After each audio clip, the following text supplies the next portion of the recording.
ஒரு அழகான கடற்கரை. சுற்றுலா பயணிகள் நிறைய பேர் அங்கே வந்து போகிறது வழக்கம். சனி ஞாயிறு கூட்டம் அதிகமாக இருக்கும். அதோட விளைவு என்னங்கிறது அடுத்த நாள் தான் தெரியும். ஆமாம், அந்த கடற்கரையை சுத்தப்படுத்துகிற தொழிலாளிகள் திங்கட்கிழமை ரொம்ப சிரமப்படுவாங்க. சனி ஞாயிறு வந்த கூட்டம் கடற்கரை பூராவும் காலி ஐஸ்கிரீம் கப்புகளை வந்து வீசி எறிஞ்சிட்டு போயிருக்கும். ஆயிரக்கணக்கான கப்புகள் அங்கே பரவலாக கிடக்கும். அதையெல்லாம் பொறுக்கி எடுத்து சுத்தம் பண்ணி ஆகணும். இதனால திங்கட்கிழமை வேலைக்கு வர்றதுக்கு எல்லாரும் பயப்படுவாங்க. அப்படி ஒரு நிலைமை. பல பேர் அன்னைக்கு வந்து லீவ் எடுத்துகிட்டு போயிடுறது வழக்கம். நமக்கு எதுக்கு இன்னைக்கு தொந்தரவுன்னு. இது ஒரு பெரிய பிரச்சனையாக இருந்தது. இதுக்கு என்ன பண்ணலாம் அப்படின்னு யோசனை பண்ணாங்க. ஒரு ஆலோசனை கூட்டத்துக்கு ஏற்பாடு பண்ணாங்களாம். அந்த நகர நிர்வாக அலுவலர்கள், பணியாளர்கள் எல்லாரும் அதில் கலந்துக்கிட்டாங்க. கூட்டம் ஆரம்பமாச்சு. ஆரம்பத்தில் சொன்னாங்க, இந்த பிரச்சனைக்கு ஒரு தீர்வு வேணும், என்ன பண்ணலாம், அதை முடிவு செய்யறதுக்கு தான் இந்த கூட்டம். இதில் நீங்கள் செய்ய வேண்டியது என்னன்னா, உங்களுக்கு தோன்றுகிற யோசனை எதுவாக இருந்தாலும் சொல்லுங்க. கொஞ்சம் கூட தயக்கம் வேண்டாம். நாம் சொல்கிற யோசனை ஈடுபடுமா படாதா அப்படின்னுலாம் யோசிக்க வேணாம். எல்லாருடைய யோசனைகளையும் அப்படியே பதிவு செய்துக்கிறோம். கடைசியாக அதிலிருந்து ஒரு சிறந்த யோசனையை தேர்வு பண்ணி அதை பயன்படுத்தலாம். இந்த சந்தர்ப்பத்தில் இன்னொரு முக்கியமான வேண்டுகோள், எவ்வளவு சாதாரணமான யோசனையாக இருந்தாலும் சரி, அது சொல்லும் பொழுது அடுத்தவங்க வந்து ஏளனம் செய்யக்கூடாது. இது ஒரு பெரிய யோசனையா அப்படின்னு சொல்லி எதையும் அலட்சியப்படுத்தக்கூடாது. இதுதான் அந்த கூட்டத்தின் ஆரம்பத்தில் செய்யப்பட்ட அறிவிப்பு. உடனே அந்த கூட்டத்தில் இருந்தவங்க ஆளுக்கு ஒரு யோசனை சொல்ல ஆரம்பிச்சாங்க. ஒருத்தர் எழுந்திருச்சார், இங்கே வர்ற சுற்றுலா பயணிகள் கிட்ட ஆளுக்கு $10 ஒரு டெபாசிட் மாதிரி வைப்பு பணமாக வாங்கிக்கணும். காலி ஐஸ்கிரீம் கப்பை திருப்பி கொடுத்தா அந்த பணத்தை திருப்பி கொடுத்துடலாம். இப்படி ஒரு ஏற்பாடு பண்ணிட்டா கப்புகளை தேடி பொறுக்கிட்டு இருக்க வேண்டியதில்லை. எல்லாம் ஒரே இடத்துக்கு வந்து சேர்ந்துடும். அப்படியே நாம் வந்து தூக்கிட்டு போய் ஒரு இடத்துல கொட்டி போடலாம் அப்படின்னார். இன்னொருத்தர் எழுந்திருச்சார், கப்பை வந்து கீழே போட்டால் $50 அபராதம் அப்படின்னு அங்கங்கே போர்டு எழுதி வச்சுடலாம். கப்புகளை போடுறதுக்கு அங்கங்கே பெரிய கூடைகளை வச்சுடலாம். நாம் சாவகாசமாக அந்த கூடைகளை சேகரம் பண்ணிக்கலாம் அப்படின்னாராம். இன்னொருத்தர் எழுந்திருச்சு கொஞ்சம் கோபமாக பேசினார். கப்புகளை வந்து அவங்க வாயிலேயே திணிச்சுடணும், அதுகளை மொன்று சாப்பிட்டு பார்த்தா தான் தெரியும் அது எவ்வளவு கஷ்டங்கிறது அப்படின்னு ரொம்ப கடுமையாக பேசியிருக்கார். இது வேடிக்கையாக தெரிஞ்சாலும் இந்த யோசனையும் பதிவு செஞ்சுக்கிட்டாங்களாம். இப்படி பல யோசனைகள். கடைசியாக எல்லாத்தையும் படித்து பார்த்துட்டு பரிசீலனை பண்ணாங்க. அப்புறம் தான் யோசனை வந்தது. இவர் வேடிக்கையாக சொன்னது கப்புகளை அவங்கவுங்க வாயிலேயே திணிச்சு சாப்பிட சொல்லணும், அதுதான் தண்டனைன்னார்ல. ஏன் அப்படி சாப்பிட்றது மாதிரியே கப்புகளை தயார் பண்ணா என்ன அப்படின்னு சிந்திக்க ஆரம்பிச்சாங்களாம். ஆகா, அதுதான் சரின்னு ஒரு முடிவுக்கு வந்தாங்க. அதுலேருந்து உருவானது தான் இந்த வேஃபர் கப்ஸ். ஐஸ்கிரீமை சாப்பிட்டு முடிச்சதும் கப்பையும் சாப்பிட்டுடலாம். கோன் ஐஸ்கிரீம் சாப்பிட்றோம்ல, அதுதான். அமெரிக்காவில் மியாமி கடற்கரையில் ரொம்ப காலமாக இருந்துகிட்டு வந்த குப்பை பிரச்சனைக்கு இப்படி தான் ஒரு தீர்வு வந்துதான். இதுலேருந்து நாம் புரிஞ்சிக்க வேண்டியது என்னன்னா, நாம் அன்றாட எத்தனையோ பிரச்சனைகளை சந்திக்கிறோம், அதுக்கெல்லாம் தீர்வு உண்டு. அது எங்கே ஒளிஞ்சிருக்குன்னு கண்டுபிடிக்கணும். அந்த அந்த யோசனையையும் நல்லா தீவிரமாக யோசிக்கணும். யார் என்ன யோசனை சொன்னாலும் அதை வந்து அலட்சியப்படுத்தக்கூடாது. அக்கறையோடு கவனிக்கணும், அதை யோசிச்சு பார்க்கணும். ஒரு அம்மா தன்னோட வீட்டுக்காரரை ஒரு மனநல மருத்துவர்கிட்ட அழைச்சிட்டு வந்தாங்களாம். டாக்டர், இவருக்கு கோன் ஐஸ்கிரீம் பிடிக்கல, பேப்பர் கப்பில் இருக்கிற ஐஸ்கிரீம் தான் வேணும்னு அடம் பிடிக்கிறார் அப்படின்னாங்களாம். அது ஒன்றும் தப்பு இல்லையேன்னாராம் டாக்டர். இதுக்கு அந்த அம்மா சொன்னாங்களாம், இவர் கப்பு ஐஸ்கிரீம் வாங்குறதுல தப்பு இல்லை டாக்டர், பிரச்சனை அது இல்லை. அப்புறம் வேற என்னன்னு கேட்டிருக்காரு. வாங்கினதும் ஐஸ்கிரீமை கீழே கொட்டிவிட்டு அந்த பேப்பர் கப்பை மட்டும் விரும்பி சாப்பிட்றார், அதனால தான் உங்ககிட்ட அழைச்சிட்டு வந்தேன் அப்படின்னு. ஒரு சிகை அலங்கார கூடம். ரொம்ப சுறுசுறுப்பாக எல்லாரும் வேலை செஞ்சுக்கிட்டு இருக்கிறாங்க. முடிவெட்டிக்க வந்திருக்கிறவங்க நிறைய பேர் எல்லாரும் வரிசையாக உட்காந்துருக்கிறாங்க. அந்த சமயத்தில் திடீர்னு கதவை திறந்துக்கிட்டு ஒருத்தர் உள்ளே வர்றார். அவர் ஒரு பெரிய மனிதர். அவரும் முடிவெட்டிக்கிறதுக்காக தான் உள்ளே வந்திருக்கிறார். அவரை பார்த்த உடனே அங்கே வரிசையில் உட்காந்துருந்தவங்க எல்லாரும் எழுந்திரிச்சு அவர்கிட்ட வந்துட்டாங்க. அவரை சுற்றி நின்றுட்டாங்க. எப்படி இருக்கிறீங்க, நல்லா இருக்கீங்களா அப்படின்னு விசாரிக்க ஆரம்பிச்சிட்டாங்க. எல்லாம் முடிஞ்சதும் வந்தவர் கேட்டார், வரிசையில் கடைசியாக இருக்கிறவர் யார் அப்படின்னு கேட்டார். ஏன்னு கேட்டாங்க. நான் அதுக்கு அடுத்தபடியாக உட்காரணும், அதுக்காக தான் கேட்குறேன் அப்படின்னார். உடனே அங்கே இருந்தவங்கெல்லாம் என்ன சொன்னாங்க தெரியுமா, நீங்கள் வந்து வரிசையில் காத்திருக்கக்கூடாது, நீங்கள் அரசாங்கத்தின் தலைவர், உங்களுக்கு நேரம் முக்கியம், அதனால் நீங்கள் முன்னாடி போங்க அப்படின்னு சொன்னாங்க. ஆனால் அதை அவர் கேட்கல. தோழர்களே, உங்களுடைய கருத்துக்கு ரொம்ப நன்றி. எல்லாரும் வரிசையாக தான் வரணும், அதுதான் முறை. வரிசையில் வரணுங்கிற நடைமுறையை நானும் பின்பற்ற விரும்புகிறேன். நாம் எல்லாரும் சமமானவர்கள் அப்படின்னார். இப்படி சொல்லிவிட்டு வரிசையில் கடைசியாக இருந்த ஒரு நாற்காலியில் போய் உட்காந்துக்கிட்டார். தன் சட்டை பையில் இருந்த ஒரு செய்தித்தாளை எடுத்தார், படிக்க ஆரம்பிச்சிட்டார். ஆனால் அங்கே இருந்தவங்களால இதை வந்து பார்த்துக்கிட்டு சும்மா இருக்க முடியல. ஒருத்தர் எழுந்திரிச்சு வந்தார். ஐயா, இப்போ என்னுடைய முறை வந்திருக்குது, நான் தான் போக வேண்டிய முறை. உங்களை இங்க காத்திருக்க வைக்கிறத விட ஒரு 5 ஆண்டுகளுக்கு கூட நான் முடிவெட்டிக்காமே இருந்துட முடியும் அப்படின்னார். அவர் மறுபடியும் சொன்னார், ஐயா, நீங்க வரிசை முறையை தாண்டி போக விருப்பப்படல, சரி. ஆனா என்னுடைய முறையை மாத்தி கொடுக்கறதுக்கு எனக்கு முழு உரிமை இருக்குது. இதுக்கு பதிலா உங்களுடைய கடைசி இடத்தை நான் எடுத்துக்கிறேன், இதை நீங்க மறுக்க முடியாதுன்னார். அங்க இருந்த மற்றவங்களும் இதை ஒரு மனசா வற்புறுத்த ஆரம்பிச்சிட்டாங்க. அந்த பெரிய மனிதர் பார்த்தார், சரின்னு கடைசியா ஒத்துக்கிட்டார். அவர் யார் தெரியுமா? அவர் தான் மாவீரர் லெனின். ரஷ்யாவில் கிரெம்ளின் சிகை அலங்கார கூடத்துல தான் இது நடந்தது. எல்லாரும் இந்நாட்டு மன்னர்கள்னு வாயளவுல பேசுறதுல என்ன பிரயோஜனம்? நாம எல்லாரும் சமம்ங்கிறத நடைமுறையில கடைபிடிச்சு காட்டினவங்க கொஞ்சம் பேர் தான். அவங்கள ஒருத்தர் தான் லெனின்.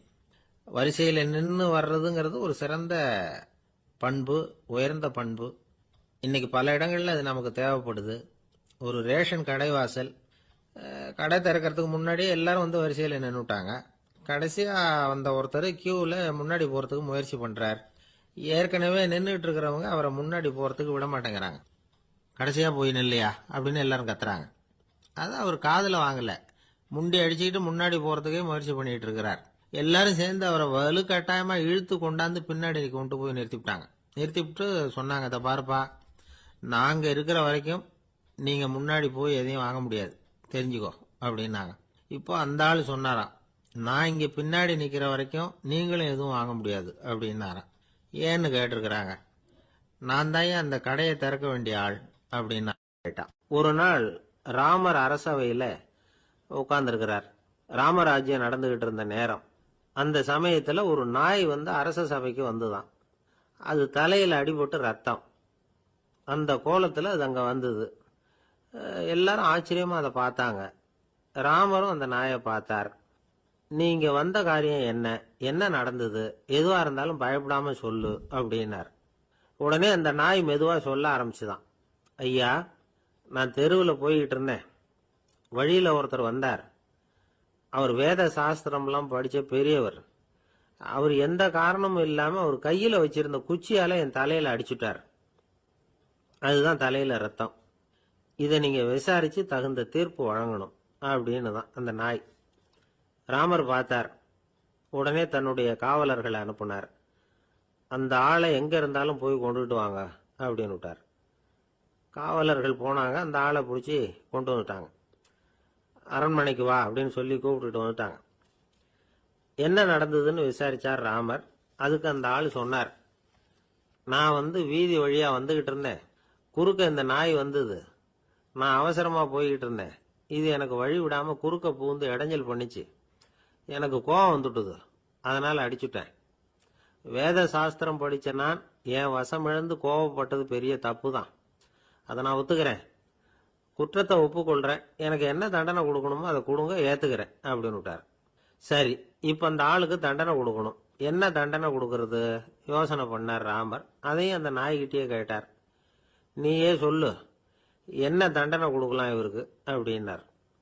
இதுக்கு அந்த நாய் என்ன சொல்லிச்சு தெரியுமா? இவரை ஏதாவது ஒரு கோயிலுக்கு தர்மகர்த்தாவா நியமனம் பண்ணி விடுங்க, அதுதான் இவருக்கு சரியான தண்டனை அப்படின்னது. இதை கேட்டதும் ராமர் முகத்துல புன்னகை. ஆனா அங்க இருந்த மற்றவங்களுக்கு எல்லாம் ஆச்சரியம். அது எப்படி தப்பு செஞ்சவங்களுக்கு தண்டனை கொடுக்கறது தானே நியாயம், அதை விட்டுட்டு தர்மகர்த்தா பதவியை கொடுக்க சொல்லுது இந்த நாய் அப்படிங்கிற ஆச்சரியம். இந்த சந்தேகத்தை அந்த நாய்கிட்டயே கேட்டாங்க அங்க இருந்தவங்க. இதுக்கு அந்த நாய் பதில் சொல்லிச்சான். நான் போன பிறவியில ஒரு கோயிலுக்கு தர்மகர்த்தாவா இருந்தேன். எவ்வளவோ கவனமா எச்சரிக்கையா தான் என்னுடைய கடமைகளை எல்லாம் செஞ்சுக்கிட்டு வந்தேன். அப்படி இருந்தாலும் சில சமயங்கள்ல என்னையும் மீறி கோயில் செல்வத்தை நான் அனுபவிக்கிறதுக்கு காரணம் ஆயிட்டேன். ஒரு கோவிலுக்கு தர்மகர்த்தாவா இருக்கிறவங்க எப்படியும் இந்த பாவத்திலிருந்து தப்பிக்கிறது கஷ்டம். அதனாலதான் நான் இந்த பிறவியில நாயா பிறந்து இப்படி கஷ்டப்படுறேன். இதே நிலைமை இந்த ஆளுக்கும் ஏற்படணும் அப்படிங்கிறதுக்காக தான் அவரையும் ஒரு கோயிலுக்கு தர்மகர்த்தாவை நியமிக்கும்படி கேட்டுக்கிட்டேன் அப்படின்னு தான் இந்த நாய். இதுல இருந்து என்ன தெரியுது? எந்த பதவியில நாம இருந்தாலும் நமக்கு தெரியாம கூட அதை தவறா உபயோகப்படுத்தக்கூடாதுங்கிறத இதுல இருந்து புரிஞ்சுக்கணும். இல்லைன்னா அடுத்த பிறவியில நாயா பிறந்து எங்கேயாவது போய் வாழை ஆட்டிட்டு நிக்க வேண்டியதுதான். கோவில் வாசல்ல 2 நாய் பேசிக்கிட்டு இருந்துதான். போன ஜென்மத்துல நான் மனுஷனாதான் இருந்தேன். ஒரு கோவில் பூசாரி பேச்சை கேட்டுட்டு அவரோட கூட்டு சேர்ந்துக்கிட்டு ஆண்டவன் போட்டிருந்த நகையெல்லாம் அபகரிச்சு என்கிட்ட கொடுத்தாரு அவரு. நான் எடுத்துட்டு வந்துட்டேன். திருடினது அந்த ஆள் தான், எடுத்துக்கிட்டு வந்தது தானா? இருந்தாலும் நான் மட்டும் நாயா பிறந்துட்டேன். இப்போ மட்டும் அந்த பூசாரி என்கிட்ட மாட்டினா கடிச்சு குதறி போடுவேன் அப்படின்னு தான். அவசரப்பட்டு அப்படி செஞ்சுடாதே. பதிலுக்கு அவரும் உன்னை திருப்பி கடிச்சாலும் கடிச்சிருவார். ஏன்னா அவரும் இப்போ ஒரு நாயா தான் பிறந்திருக்கிறார் அப்படின்னு தான் இன்னொன்று. அது எப்படி உனக்கு தெரியும்னு தான் இது. நான் தானே அது அப்படின்னு தான் அந்த நிலம். ஒரு நண்பர் வந்தார். ரொம்பவும் இறுக்கமா உடை அணிஞ்சிருந்தார். அதாவது ஆடைக்குள்ள அவர் மாட்டிக்கிட்டு இருந்தது மாதிரி தெரிஞ்சது. ஏன் துணி குறைச்சலா எடுத்துட்டீங்களா அப்படின்னு கேட்டோம். இல்லைங்க, எனக்கு எப்பவுமே இறுக்கமா உடை அணிகிறது தான் பிடிக்கும் அப்படின்னார். ஒருத்தர் எப்படி உடை அணிகிறார் அப்படிங்கிறத வச்சே அந்த ஆள் எப்படிப்பட்டவர் அப்படிங்கிறத கண்டுபிடிச்சிடலாம். உடை அணிகிற விதம் ஒருத்தருடைய மனநிலையை வெளிப்படுத்துதான். இப்ப இறுக்கமான உடை அணிகிறவங்க பொதுவா மன நிம்மதி இல்லாதவங்களா இருப்பாங்களாம், கோபக்காரங்களா இருப்பாங்களாம். ரொம்ப தொலைதொழப்பா ஆடை அணிகிறவங்க இருக்கிறாங்கல்ல, அவங்கெல்லாம் அமைதியான ஆளா இருப்பாங்களாம், சாந்தமா இருப்பாங்களாம். இவங்கெல்லாம் போராடுறதுக்கு சரியா வரமாட்டாங்களாம். இப்படி ஒரு கணிப்பு இருக்குது. அதனாலதான் போர் வீரர்களுக்கெல்லாம் இறுக்கமான உடையை தான் கொடுக்கறது வழக்கம். ஆனா சன்னியாசிகளை பாருங்க, அவங்களுக்கெல்லாம் ரொம்ப தொலை உடைகள் தான். அவங்கெல்லாம் டைட் பேண்ட் போட்டுக்கிட்டு நிக்க மாட்டாங்க சன்னியாசிகள்லாம். அதே மாதிரி சன்னியாசிகள்லாம் காவி உடைய தேர்ந்தெடுக்கிறதுக்கும் காரணம் உண்டு. பல ஆண்டுகள் சோதனை செஞ்சு பார்த்துட்டு தான் சன்னியாசத்துக்கு காவி தான் சரி அப்படின்னு முடிவு பண்ணியிருக்கிறாங்க. இப்ப பௌதீக விஞ்ஞானப்படியும் அதுதான் சரி. அதாவது சூரிய ஒளியில 7 வண்ணங்கள் உண்டு. ஒரு பொருள் மேல அது விழும் பொழுது அந்த பொருள் நமக்கு சிவப்பா தெரிஞ்சதுன்னா அந்த பொருள் சிவப்பை தவிர மற்ற எல்லா நிற கதிர்களையும் உள்வாங்கிக்கிட்டு சிவப்பு நிறத்தை மட்டும் வெளியில விடுது. அதாவது விலக்கி விடுது. அதனாலதான் அந்த பொருள் சிவப்பா தெரியுது. உடல் ஆரோக்கியத்துக்கு ஓரளவு சிவப்பு தேவைப்படுது. அதனாலதான் காவி உடை அணிஞ்சா சூரிய ஒளி ஓரளவு சிவப்பை விலக்கிவிடும். அதாவது சிவப்பின் பலனும் கிடைக்கும், இந்த சிவப்பின் கெடுதலும் இல்லை அப்படின்னு யோசனை பண்ணாங்க. காவி உதய வேளையின் நிறம். கீழ் வானத்துல கதிர் உதிக்கிற வேளையில முதல் ஒளி தோன்றுகிற நேரத்துல காவி நிறம் தான் கசியும். தியானம் செய்யறப்போ முதல்ல காணக்கூடிய ஒளி காவி நிறம் தான். தியானத்தின் உச்ச நிலையின் நிறம் நீலம். தியானம் காவி நிறத்துல ஆரம்பமாகி நீல நிறத்துல நிறைவடைகிறது அப்படிங்கிறார் ஓஷோ. நீலம் தியான சிகரம், காவி தியான ஆரம்ப குறியீடு, ஒரு சன்னியாசியின் ஆரம்ப தரிசனம் அப்படிங்கிறார் அவர். ஒருத்தர் நாள் பூரா காவி உடைய அணிஞ்சிருந்தா அந்த நிறம் அவருக்கு தியானத்தை பற்றிய நினைவை ஊட்டிக்கிட்டே இருக்கும். இப்படியே ஆடைக்கும் தியானத்துக்கும் இடையில ஒரு தொடர் ஏற்படுது. ஒரு துறவியின் உள்ளார்ந்த பண்பா அது மாறுது. கடை வீதியில ஒரு பொருள் வாங்க போறோம். அது மறந்துடக்கூடாதுங்கிறதுக்காக ஞாபகம் முடிச்சு போட்டுக்கிறோம். அந்த முடிச்சுக்கும் பொருளுக்கும் தொடர்பு இல்லை. ஆனா கடை வீதிக்கு போன உடனே அந்த முடிச்சு அந்த பொருளை ஞாபகப்படுத்துது. அதாவது அந்த முடிச்சு ஒரு தொடர்பு அம்சமா அமையுது. அது மாதிரிதான் காவி உடையும். ஒரு துறவி நடக்கும் பொழுது, சாப்பிடும் பொழுது, குளிக்கும் பொழுது அவருடைய காவி உடை அவருக்கு ஞாபகப்படுத்திக்கிட்டே இருக்கும். அது ஒரு நிலைப்படுத்தப்பட்ட நினைவாக ஞாபகம் முடிச்சாக மாறிடுது. காவி ஆடை இல்லைன்னா ஒருத்தரால துறவியாக முடியாதுன்னு அர்த்தம் இல்லை. அதே நேரத்தில் காவி ஆடையால ஒன்றும் பிரயோஜனம் இல்லை, அதில் ஒன்றும் அர்த்தம் இல்லை அப்படின்னு சொல்லிட முடியாது. இதுதான் உண்மை. இவ்வளவு தூரம் காவி ஆடையை பத்தி சொல்றதுனால எல்லாரும் சன்னியாசியா போடுங்கோ அப்படின்னு நாம சொல்றதாக யாரும் நினைச்சிடக்கூடாது. மனசுக்கும் நிறத்துக்கும் உள்ள சம்பந்தத்தை தெரிஞ்சுக்கிறதுக்காக தான் இவ்வளவும். நமக்கு தெரிஞ்ச நண்பர் ஒருத்தர் இருக்கிறார், ஆபீஸ்ல வேலை பார்க்கிறவர். ஒவ்வொரு மாசமும் 20ஆம் தேதிக்கு பிறகு அவரை போய் பாத்தீங்கன்னா காவி உடை அணிஞ்சுக்கிட்டு, கண்ணை மூடிக்கிட்டு, கை ரெண்டையும் விரிச்சு வச்சுக்கிட்டு தியானத்திலேயே உட்காந்துருப்பார். ஏன் இப்படி பண்றீங்கன்னு கேட்டேன். அதாவது 20ஆம் தேதிக்கு பிறகு என் கையில ஒரு பைசா கூட கிடையாது, ஒரு சன்னியாசி லெவல்ல இருக்கிறேன், என்கிட்ட எதுவும் செலவுக்கு கேட்காத அப்படின்னு என் மனைவிக்கு நாசூக்கா உணர்த்துறதுக்காக அப்படி உட்காந்துருப்பேன் அப்படின்னு விளக்கம் கொடுக்கிறார். நமக்கு முன்னாடி நமக்கு வேண்டிய ஒருத்தர் ஒரு கிளாஸ்ல நமக்கு பழச்சாறு கொண்டாந்து வைக்கிறாருன்னு வச்சுங்க. உடனே நாம என்ன பண்ணுவோம்? எடுத்து கிடுகிடுன்னு சாப்பிட்ருவோம், அடுத்தவங்க யாரும் வர்றதுக்குள்ள. அதை விட்டுட்டு அதை கொண்டாந்து வச்சவர்கிட்டயே அதோட விலை என்ன அப்படி இப்படின்னு நான் கேட்டுக்கிட்டு இருப்போம். நாம கேட்க மாட்டோம். ஆனா காந்திஜி அப்படி கேட்டாராம். எப்ப தெரியுமா? 1935. அந்த வருஷம் மே மாசத்துல ஒரு நாள் காந்திஜி டெல்லியில இருக்கிறார். அப்ப அவருக்கு 2 டம்ளர் மாம்பழச்சாறு கொண்டாந்து கொடுக்குறாங்க. அதை வாங்குறார். இதோட விலை என்ன அப்படின்னு கேட்டார் காந்திஜி. யாருகிட்ட கேட்டாருன்னா மனுபென் காந்தி கிட்ட கேட்கிறார். அவங்க தான் கொண்டாந்து கொடுக்குறாங்க. காந்திஜிக்கு உதவி செய்யறதுக்காக அவர் கூடவே இருந்தவங்க அவங்க கிட்ட தான் கேட்கிறாரு. காந்திஜி சும்மா வேடிக்கைக்காக இப்படி கேட்கிறாருன்னு நினைச்சுட்டாங்க அந்த அம்மா. அதுவும் இல்லாம அதோட விலையை கேட்டா காந்திஜி நிச்சயமா அதை சாப்பிட மாட்டார் அப்படிங்கிற பயம் வேற. அதனால அந்த அம்மா பதில் எதுவும் சொல்லாம கம்முன்னு இருந்துட்டாங்க. கொஞ்ச நேரம் ஆச்சு. அந்த பழச்சாறு வச்ச இடத்துல அப்படியே இருக்குது. வச்ச இடத்துல வச்சபடியே இருக்கு. காந்திஜி அதை சாப்பிடவே இல்லை. மனுபென் காந்தி பார்த்தாங்க. மெதுவா காந்திஜி கிட்ட போய் அதை சாப்பிடுங்களேன் அப்படின்னாங்க. பழச்சாறு விலை என்னன்னு கேட்டேன். அதுக்கு பதில் இல்லை. அது முதல் தப்பு. பதிலை எதிர்பார்த்திருந்தும் அதை பத்தி விசாரிக்கல. அது ரெண்டாவது தப்பு. இப்படி 2 தப்புகளை பண்ணிவிட்டு என்கிட்ட வந்து இதை சாப்பிடுங்கன்னு சொன்னா அது எப்படி அப்படின்னு கேட்டாராம் காந்திஜி. மனுபென் காந்தி என்ன சொல்றதுன்னு தெரியாம திகைச்சு போய் நின்றுகிட்டு இருந்தாங்க. காந்திஜி தொடர்ந்து சொன்னாராம். இப்ப என் முன்னாடி வச்சிருக்கிற இந்த பழச்சாறு விலை சுமாரா ஒரு அரை ரூபாயாவது இருக்கும். அது அந்த காலத்து மதிப்பு. இந்த பழச்சாறு இல்லாம கூட என்னால இருக்க முடியும். ஆனா அவசியமான பொருள்களை வாங்கறதுக்கு கூட சக்தி இல்லாத மக்கள் இந்த நாட்டில் நிறைய பேர் இருக்கிறாங்க. அப்படி இருக்கிறப்போ எனக்கு என்னத்துக்கு இந்த விலை உயர்ந்த பானம்? இதை இப்போ நான் சாப்பிட்டா என் உடம்பு வேணும்னா ஆரோக்கியமாகலாம். ஆனா என் மனசு அமைதி அடையாது. எனக்கு என்னுடைய உடல் ஆரோக்கியத்தை விட மன ஆரோக்கியம் தான் முக்கியம். அதனால இதை நான் சாப்பிட மாட்டேன், எடுத்துட்டு போயிடு அப்படின்னாராம். அந்த சமயத்துல ஒரு அகதி பொண்ணு 2 குழந்தைகளோட காந்திஜியை பார்க்கறதுக்காக வந்தது. வணக்கம் சொல்லிச்சு. காந்திஜி உடனே தனக்கு முன்னாடி இருந்த பழச்சாற்றை எடுத்து அந்த பொண்ணுகிட்டையும் குழந்தைகள்கிட்டையும் கொடுத்து சாப்பிட சொன்னார். அவங்க அதை வாங்கி ரொம்ப சந்தோஷத்தோட சாப்பிட்டாங்களாம். அதை பார்த்த காந்திஜி முகத்துல ஒரு புன்னகை, ஒரு பரவசம், ஒரு திருப்தி. அவர் மனசு நிறைஞ்சி இருந்தது. அப்போ அவர் சொன்னாராம், ஆண்டவன் எனக்கு எப்பவும் சரியான சமயத்துல கை கொடுப்பாருங்கிறது அதுக்கு இதுதான் அத்தாட்சி. நான் ஒரு இக்கட்டான சூழ்நிலையில இருக்கிறப்ப கூட கடவுளின் கருணையால அந்த சூழ்நிலை என்னை பாதிக்கல. என் கூட இவ்வளவு நாள் பழகியும் கூட இங்க இருக்கிறவங்க எனக்கு அதிக விலையுள்ள பழரசத்தை கொடுத்தாங்க. ஆனா சரியான நேரத்துல அதை சாப்பிட வேண்டியவங்களை என்கிட்ட அனுப்பி வச்சு என்ன சந்தோஷப்படுத்தினார் கடவுள். அவருக்கு நன்றி அப்படின்னாராம் மகாத்மா காந்தி. உடல் ஆரோக்கியத்தை விட மன ஆரோக்கியம்தான் எனக்கு முக்கியம்னு சொன்னார் பாருங்க. அதை நாம எல்லாரும் மனப்பூர்வமா இன்னைக்கு சிந்திச்சு பார்க்கணும். இந்த காலத்துல எல்லாரும் அப்படியா நினைக்கிறாங்க? எனக்கு தெரிஞ்ச ஒருத்தர் இருந்தார். தினமும் காலையில ஒரு காபி சாப்பிட உட்கார்ற நேரத்துல பக்கத்து வீட்டுக்காரர் வந்து சேருவார் கரெக்டா. உடனே அவரும் தனக்குன்னு வந்திருக்கிற காப்பியை எடுத்து மனப்பூர்வமா பக்கத்து வீட்டுக்காரர்கிட்ட கொடுத்துருவார். அதுக்கப்புறம் அவருக்காக வேற காப்பி போட்டு கொண்டாந்து கொடுத்தாலும் வேண்டான்னு சொல்லிடுவார். ஆண்டவனா பார்த்து சரியான நேரத்துல அவரை எங்க வீட்டுக்கு தினமும் அனுப்பி வைக்கிறார் அப்படிம்பார். ஏன் அப்படி சொல்றீங்க அப்படின்னு கேட்டோம் ஒரு நாள்.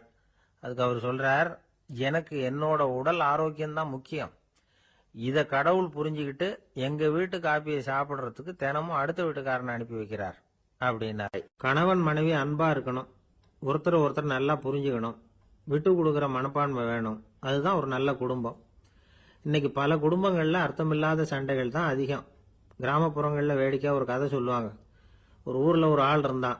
வேலை வெட்டி இல்லாம சும்மாவே இருந்தான். அவனுக்கு கல்யாணம் பண்ணி வச்சாங்களாம். மனைவி வந்து சேர்ந்தா. சும்மாவே உட்காந்துருக்கிறியே, ஏதாவது சம்பாதிக்கிற வழியை பாரு அப்படின்ட்டு இருக்கா. அதுக்கு தான் யோசனை பண்ணிட்டு இருக்கிறேன், ஒரு அருமையான ஐடியா அப்படின்னு நானா. என்ன அது சொல்லு அப்படின்னு இருக்கா அவ. ஒரு ஆட்டுக்குட்டி வாங்க போறேன்னு இருக்கான். அதை வாங்கி என்ன பண்ண போறேன்னா, அந்த குட்டி வளரும், பெருசாகும், அதுக்கப்புறம் அது நிறைய குட்டி போடும் அப்படின்ட்டு இருக்கான். சரி, அப்புறம் என்ன, அதையெல்லாம் சந்தையில் கொண்டுட்டு போய் வித்துவிட்டு அந்த காசுக்கு ஒரு எருவு மாடு வாங்கலாம். சரி, அது எதுக்கு? எருவு மாடு நிறைய பால் கொடுக்கும், அதை கொண்டுட்டு போய் பால் பண்ணையில் கொடுப்பேன், அல்லது நானே வித்துருவேன், கை நிறைய காசு கிடைக்கும். அதுக்கப்புறம் ஒரு பசுமாடு வாங்குவேன், பாலையும் விற்கலாம், நாமளும் காய் போட்டு சாப்பிடலாம், இப்படிலாம் சொல்லியிருக்கான். அப்போ அந்த பொண்ணு சொல்லிச்சான், அடுத்த தெருவில் இருக்கிற எங்க அம்மா வீட்டுக்கும் கொஞ்சம் பால் கொடுத்து அனுப்பலாம் அப்படின்னு இருக்கா அந்த பொண்ணு. இந்த இடத்துல கணவனுக்கு கோபம் வந்துட்டுது. அது எப்படி உங்க அம்மா வீட்டுக்கு எதுக்கு கொடுக்கணும், அதெல்லாம் முடியாதுன்னு இருக்கான். இந்த இடத்துல சண்டை ஆரம்பமாயிட்டுது. கொஞ்ச நேரத்துல 2 பேரும் சத்தம் போட ஆரம்பிச்சுட்டாங்க. கடுமையான சண்டை நடக்கிறத பக்கத்து வீட்டுக்காரன் காதுல வாங்கினான். அவன் ஓடியாந்தான். அவனுக்கு தெரியும், வாங்காத மாட்டுக்காக இப்படி சண்டை போட்டுக்கிட்டு இருக்கிறாங்கிறது அவனுக்கு புரியும். அவன் ஓடி வந்து சொன்னான், ஏண்டா உன்னோட பசுமாட்டை ஒழுங்கா கட்டி போடக்கூடாதான்னு இருக்கான். என்னடா சொல்றேன்னா இவன், உன் மாடு என் தோட்டத்தில் வந்து மேய்ஞ்சுட்டுது, பயிரெலாம் நாசமாயிட்டுது, 10,000 ரூபா அளவுக்கு சேதம், அதை வாங்கிட்டு போகிறதுக்கு தான் வந்தேன், குடுறா 10,000 நானா. இவன் அரண்டு போயிட்டான். அப்புறம் சொன்னான், டேய் நான் இன்னும் மாடே வாங்கலையே, அதுக்குள்ளே அது வந்து எப்படிடா உன் தோட்டத்தில் மேயும், என்னடா உளறேன்னு இருக்கான். நீ தாண்டா இப்போ உளறிக்கிட்டு இருக்க, மாடே வாங்கலை, அதுக்குள்ளே எப்படிடா வந்து உன்னுடைய மனைவி அவங்க அம்மா வீட்டுக்கு பால் கொடுத்து அனுப்ப முடியும் அப்படின்னு அவன் கேட்டானா. நம்ம ஆளுக்கு இப்போ தான் புத்தி வந்துதான். அர்த்தமே இல்லாத சண்டை போட்டுக்கிட்டு இருக்கிறோம் அப்படிங்கிறத அவன் புரிஞ்சுக்கிட்டானான். இது நம்ம முன்னோர்கள் சொல்லியிருக்கிற ஒரு கதை. சண்டையில தான் அர்த்தம் இல்லையே தவிர கதையில் அர்த்தம் உண்டு. அதாவது இல்லாத விஷயங்களுக்காக சண்டை போட்டுக்கிட்டு இல்லறத்தை வீணாக்கிக்கிட்டு இருக்கிற மனிதர்கள் இன்றைக்கு நிறைய பேர் இருக்கிறாங்க. ஒருத்தன் தன்னுடைய மனைவியை பற்றி மாமனார்கிட்ட புகார் சொன்னானா, மாமா உங்க பொண்ணு அர்த்தமில்லாத சண்டை போடுறா, எதுக்கு எடுத்தாலும் எடுத்தெறிஞ்சு பேசுறா அப்படின்னு இருக்கான். நீ எப்படி மாப்பிள்ளை அதை சமாளிக்கிற அப்படின்னு கேட்டிருக்காரு அவரு. அவ எடுத்தெறியறது என் மேல படாம ஒதுங்கி நின்னுக்கிறேன் அப்படின்னு நானா. இந்த உலகமே ஒரு நாடக மேடை, நாம எல்லாரும் நடிகர்கள். இது வந்து ஞானிகள் சொல்றது. இது ஒரு பக்கம் இருக்கட்டும். இந்த உலகத்துக்குள்ள எத்தனையோ நாடக மேடைகள், எத்தனையோ நடிகர்கள், எத்தனையோ நாடகங்கள், இதெல்லாம் எப்படி ஆரம்பமாச்சு, அதுதான் இன்னைக்கு தகவல். அதாவது ஆதி மனிதன் பேச ஆரம்பிக்கிறதுக்கு முன்னாடி சைகையாலேயே எல்லாத்தையும் சொல்லிட்டு இருந்தான். அதனால அப்பவே நடிப்பு ஆரம்பமாயிட்டுது. முதல்ல ஒரு வேட்டையத்தான் அவன் வந்து நடிச்சு காட்டியிருப்பான். இவன் எப்படி போனான், எதிரில் மிருகம் எப்படி வந்தது, அதோட எப்படி சண்டை போட்டான், எப்படி அடிச்சு கொண்டுகிட்டு வந்தான், இதை அப்படியே மற்றவங்களுக்கு நடிச்சு காட்டியிருப்பான். ஏன்னா மொழி கிடையாது. இந்த காலத்துல எல்லாம் நாடகங்களில் நடிக்கிறவங்கள நடிகர்கள்ங்கிறோம். ஒரு காலத்தில் இவங்களுக்கு என்ன பேர் தெரியுமா, திஸ்பியர்கள் அப்படின்னு பேரான். இதுக்கு காரணம் உண்டு. அதாவது 2000 வருஷத்துக்கு முன்னாடி கிரீஸ் நாட்டில் திசிபியஸ் அப்படின்னு ஒரு ஆள் இருந்தான். அவன் ஒரு பெரிய நாடக கலைஞன். அவன் சில இளைஞர்களை சேர்த்துக்கிட்டான், பயிற்சி கொடுத்தான், நாடக குழுவை உருவாக்கினான், நடிகர்களையும் நாடகத்துக்கு தேவையான பொருள்களையும் ஏற்றிக்கிட்டு போகிறதுக்கு ஒரு வண்டியையும் தயார் பண்ணான். அந்த வண்டியிலேயே அவன் வந்து கிரேக்க நாடு பூராவும் சுற்றினான், ஊர் ஊராக நாடகம் போட்டான். ஒரு ஊருக்கு போனதும் அங்கே நாடகம் நடத்த தியேட்டர் இருக்கா அப்படிங்கலாம் பார்க்கறது இல்லை அவன். ஏன்னா அப்போலாம் தியேட்டர்னா என்னென்ன தெரியாது. நாடகம்னா அது ஒரு மூடிய கொட்டைக்குள்ளே தான் நடத்தணுங்கிறது அப்போ யாருக்குமே தோணலை. இந்த வண்டி போகும், அதுவே ஒரு பகுதி, அப்படியே ஒரு மேடை மாதிரி விரிச்சிக்கும், அதில் ஏறி நின்றுக்கிட்டு நாடகத்தை நடித்து காட்டுவாங்களாம். மக்கள்லாம் எதிரில் தரையில் உட்காந்து அதை பார்த்துக்கிட்டு இருக்கிறது. உலகத்தின் முதல் நடமாடும் தியேட்டர் இது தானே. இந்த திசிபியஸ் தான் முதலாக உலகத்தில் நாடகம்ங்கிற பொழுதுபோக்கை நடத்தி காட்டினவன் அப்படின்னு சொல்கிறாங்க. அவன் சொந்தமாக நாடகம் எழுதுனான், நடித்தான், நாடகத்தை இயக்கினான்.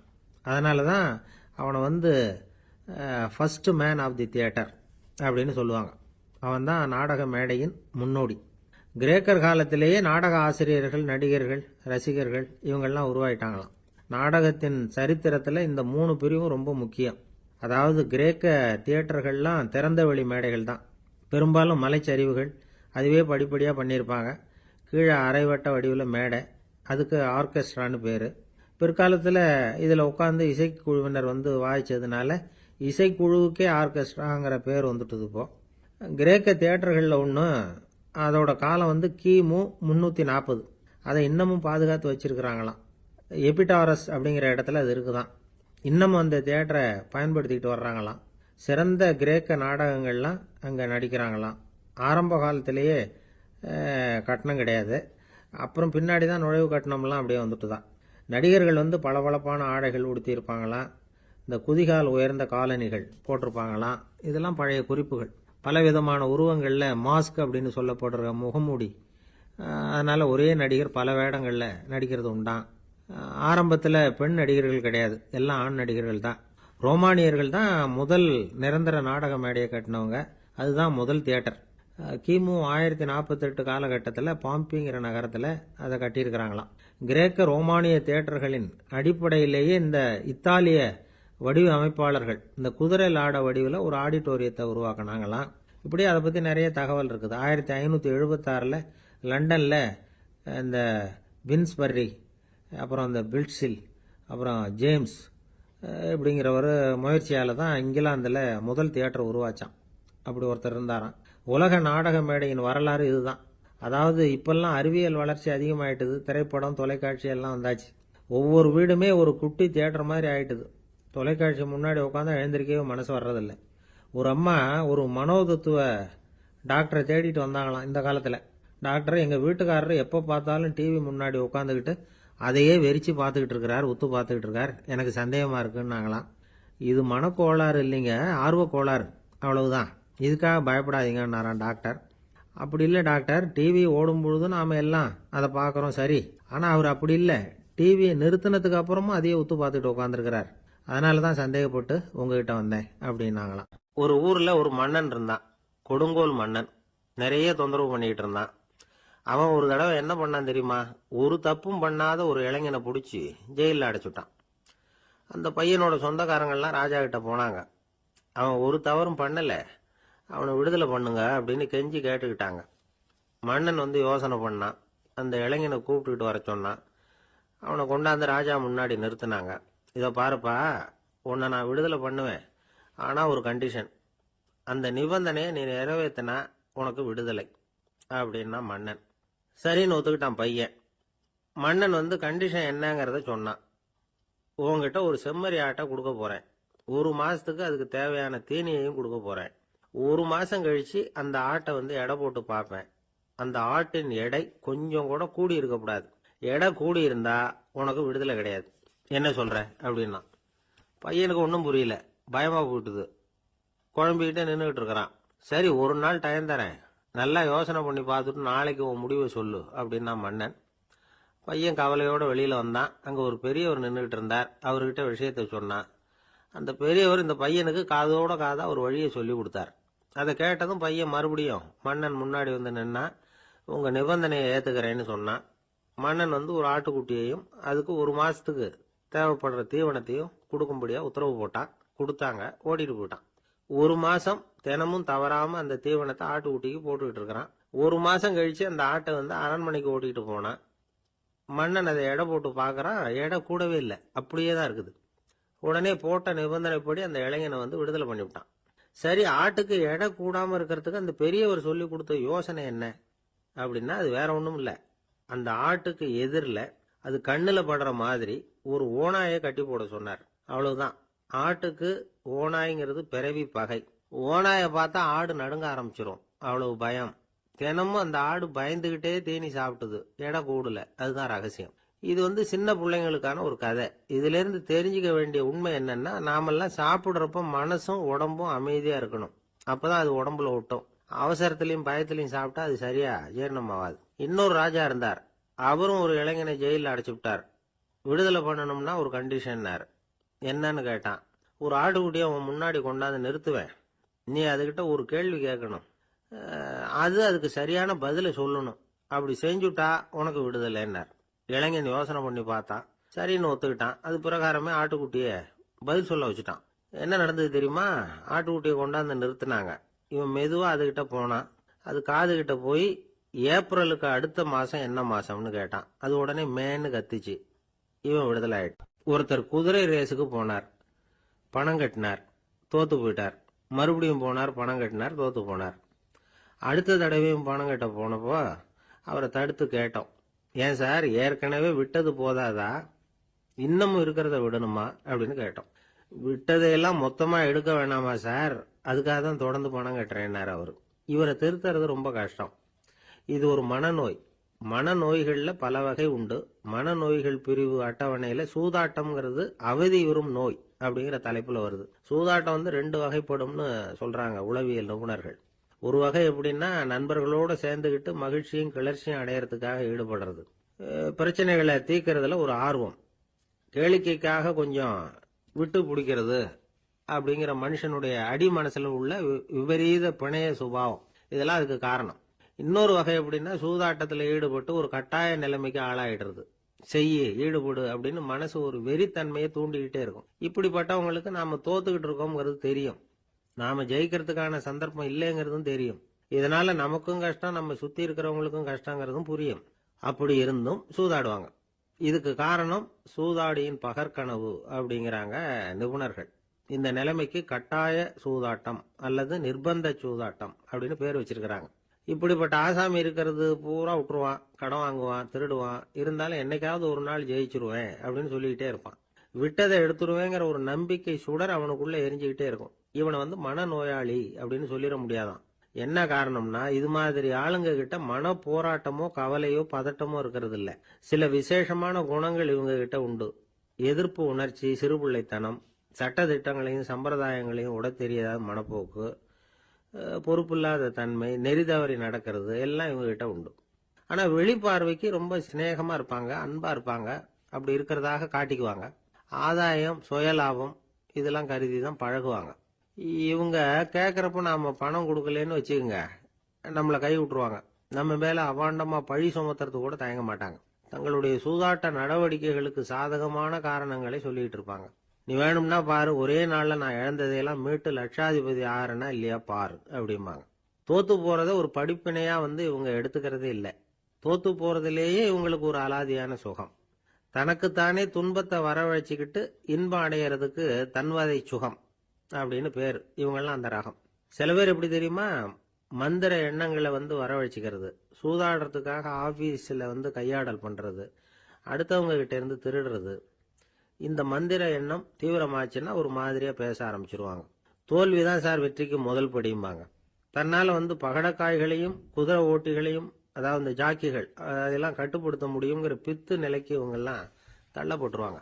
சில சூதாடிகள் ஆராய்ச்சி பார்த்ததுல என்ன தெரிய வந்தது தெரியுமா, அவங்க எல்லாம் குழந்தை பருவத்துல அன்புக்காக ஏங்கினவங்களாம், புறக்கணிக்கப்பட்டவங்களாம், உதவிகளை பெற முடியாதவங்க, இப்படிலாம் இருந்திருக்கிறாங்க. இவங்க வளர வளர மத்தவங்க சௌகரியம் பற்றி அக்கறை இல்லாதவங்களா ஆயிடுறாங்க. அதிர்ஷ்ட தேவதை தன்னோட இருக்கிறாங்க அப்படிங்கிற அசையாத நம்பிக்கை இவங்களுக்கு. இவங்களை திருத்துறது ரொம்ப கஷ்டம். அதனால பந்தயம், சூதாட்டம் இது மாதிரியான விஷயங்களை விட்டு விலகியே இருக்கிறது தான் நமக்கு நல்லது. ஒரு ஆள் சொன்னான், என்னுடைய குதிரை வேகமா ஓடுறதுக்கு என்ன வழி அப்படின்னு கால்நடை மருத்துவர்கிட்ட யோசனை கேட்டேன். அவர் ஒரு பாட்டில் நிறைய மாத்திரைகளை கொடுத்து தினம் 2 மாத்திரை வீதமா கொடுக்க சொன்னார். முதல் நாள் 2 மாத்திரையை கொடுத்துட்டு அது மேலே ஏறி உட்கார்றதுக்கு போனேன். அவ்வளவுதான். அதுக்குள்ள அது அம்பு மாதிரி பாஞ்சு ஓடி போச்சு.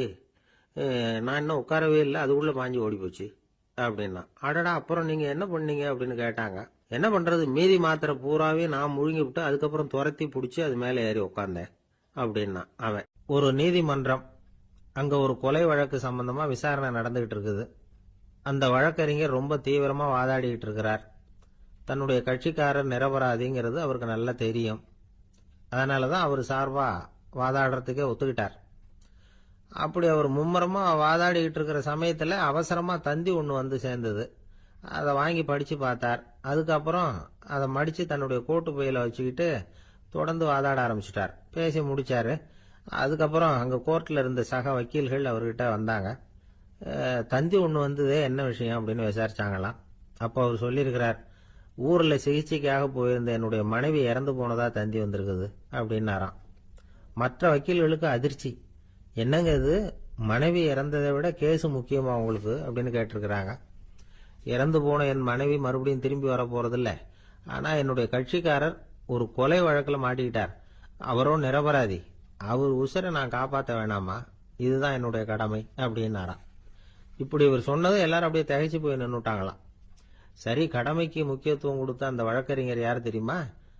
அவர் தான் இரும்பு மனிதர் சர்தார் வல்லபாய் பட்டேல். குஜராத் மாநிலத்தில் 1875 அக்டோபர் 31 அன்றைக்கு ஜாவேரி பாய் அப்படிங்கிறவருக்கு 4வது பிள்ளையா அவர் பிறந்தாராம். இந்த ஜாவேரி பாய் யார் தெரியுமா? ஜான்சி ராணி லட்சுமி பாய் போர் படையில ஒரு வீரரா பணிபுரிஞ்சவர்.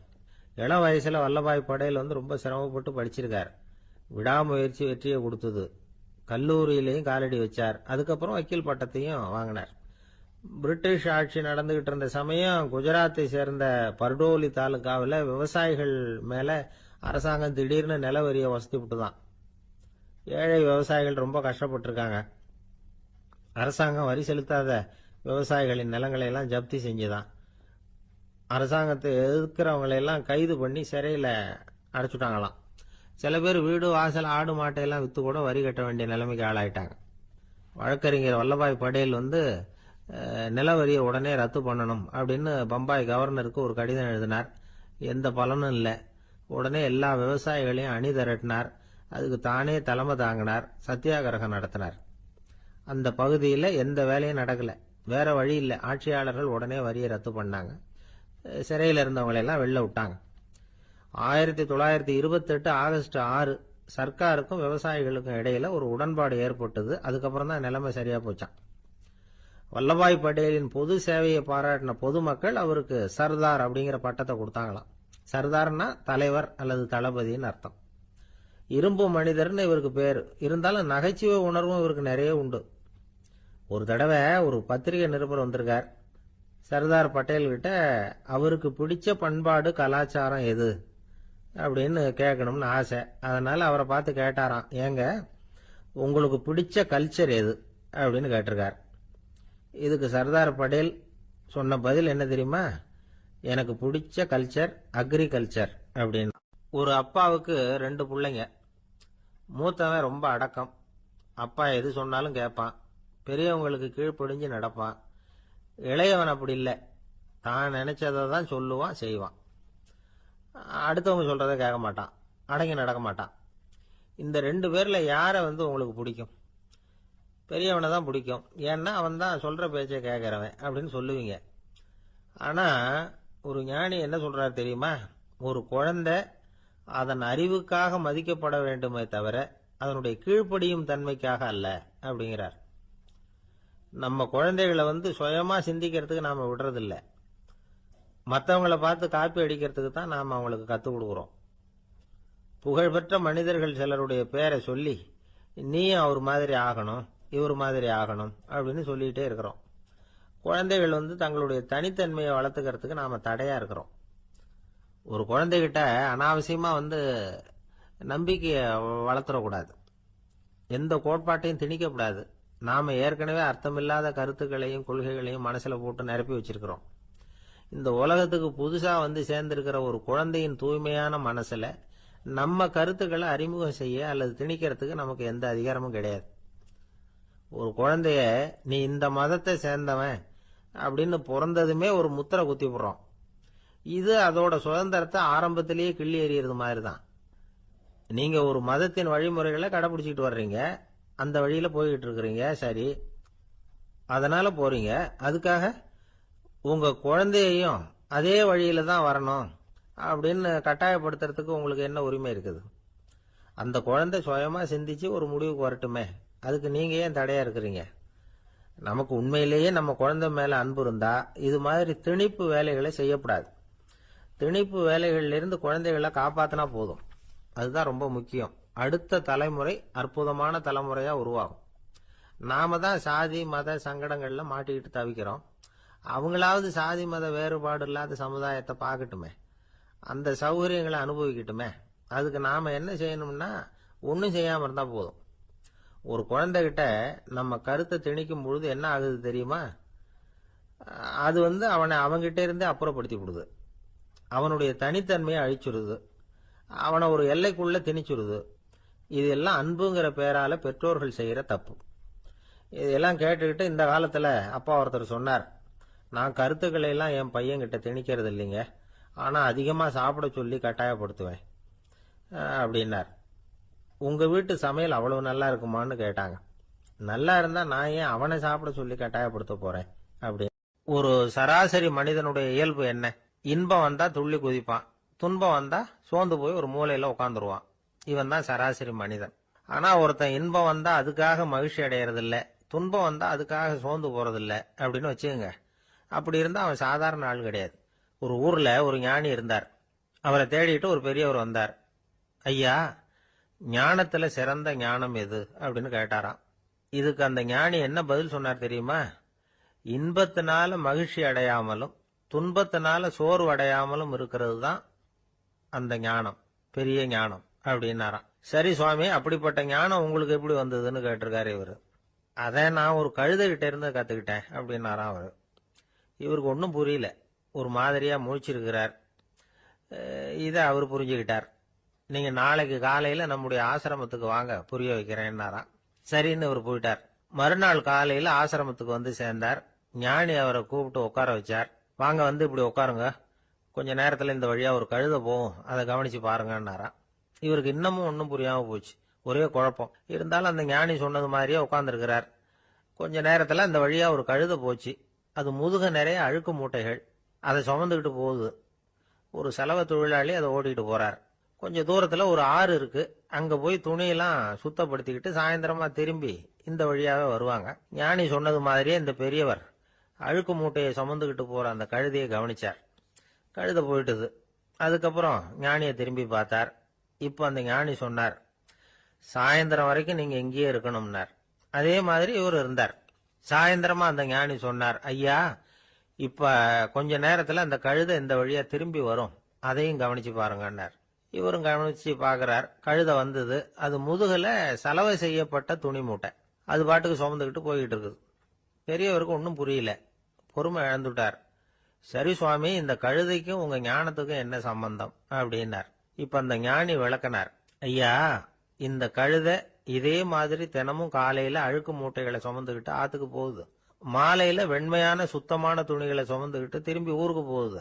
காலையில இது போகும் பொழுது முதுகுல அழுக்கு மூட்டைகளை சுமந்துக்கிட்டு போறோமேங்கிற வருத்தமும் அதுக்கு கிடையாது. சாயந்தரம் திரும்பி வரும்பொழுது சுத்தமான துணிகளை சுமந்துக்கிட்டு வர்றோமேங்கிற மகிழ்ச்சியும் அதுக்கு இல்லை. இதை பார்த்துதான் நான் அது மாதிரி ஞானத்தை கத்துக்கிட்டேன் அப்படின்னாராம். அதனால யாரு கத்து கொடுக்கறாங்க அப்படிங்கறத விட எதை கத்துக்கிறோம் அப்படிங்கிறது தான் முக்கியம். ஒரு சினிமா பாக்குறோம். ஒரு அருவி கொட்டுறது மாதிரி காட்சி வருது, தண்ணீர் வழியுது. படம் முடிஞ்சதும் பாத்தீங்கன்னா அந்த திரை என்ன நனைஞ்சு போயா இருக்கும்.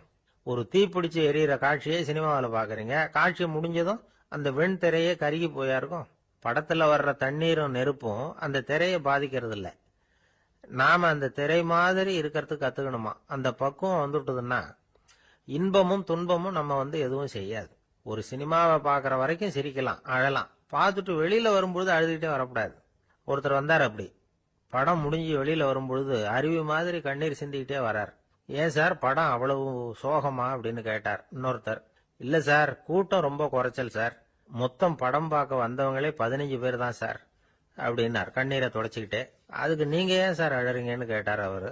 இந்த படத்தோட தயாரிப்பாளரே நான் தான் சார் அப்படின்னாரா இவர். அவன், துஷ்டரை கண்டால் தூர விலகு, இப்படி ஒரு பழமொழி உண்டு. எதுக்காக இப்படி சொல்லி வச்சாங்க? துஷ்டன் ஏதாவது தொந்தரவு கொடுப்பான், அதனால அவனை கண்டா பயந்துகிட்டு ஓடி ஒளிஞ்சுக்கோ அப்படின்னா இதுக்கு அர்த்தம் அப்படி இல்ல.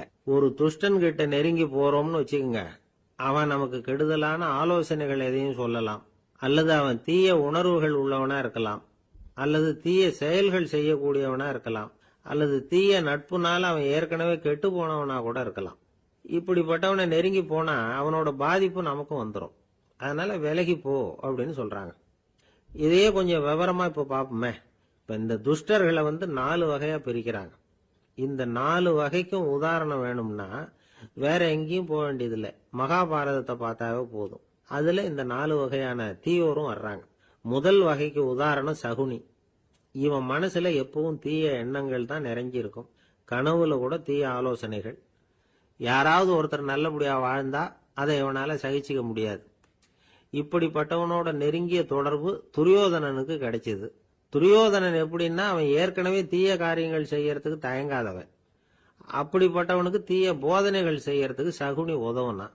இந்த 2 பேரோட சகவாசம் இன்னொருத்தனுக்கு கிடைச்சது. அவன் யாருன்னா துச்சாதனன்.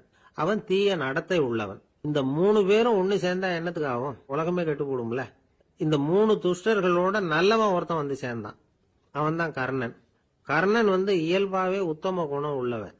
அவன் நல்லவங்களோட சேராம இப்படிப்பட்ட கெட்டவங்க கிட்ட நட்பு வச்சுக்கிட்டான். அதனால அவனும் தீய செயல்களில் ஈடுபடுறது மாதிரி ஆயிடுது. துரியோதனனுடைய நண்பனா அவனுடைய ஆதரவுல வளர்ந்ததுனால அவனுக்கு துணையா இருக்க வேண்டி இருக்குது அப்படின்னா. நட்பு உரிமையினால உதவி புரிய வேண்டியது சரிதான், அது தப்புன்னு சொல்ல முடியாது. இருந்தாலும் தீய செயல்களுக்கு உதவி செய்யறது சரியில்லை. புத்தி பலம் புஜ பலம் எல்லாம் இருந்தா கூட தெய்வ பலம் இல்லைன்னா ஜெயிக்க முடியாது. கர்ணன் மகா வீரன். இருந்தாலும் கடைசியில் அவன் கதி என்னாச்சு? அவங்ககிட்ட எல்லா நல்ல குணங்களும் இருந்தது. இருந்தாலும் ஏன் இப்படி ஆச்சு? தீயவர்களுடைய சேர்க்கை தான் காரணம். அவங்களோட சேர்ந்ததுனால இவனையும் அப்படியே நினைக்க ஆரம்பிச்சுட்டாங்கல்ல. 4 வகை துஷ்டர்கள்ல இவனும் ஒரு வகை அப்படின்னு சொல்ல ஆரம்பிச்சிட்டாங்க. அதாவது தீய ஆலோசனைக்கு சகுனி, தீய உணர்வுகளுக்கு துரியோதனன், தீய செய்கைக்கு துச்சாதனன், தீய நட்புக்கு கர்ணன். இப்படி உதாரணம் ஆயிட்டான். அதனாலதான் துஷ்டரை கண்டால் தூர விலகு அப்படின்னு சொன்னாங்க. அது புராண காலம்.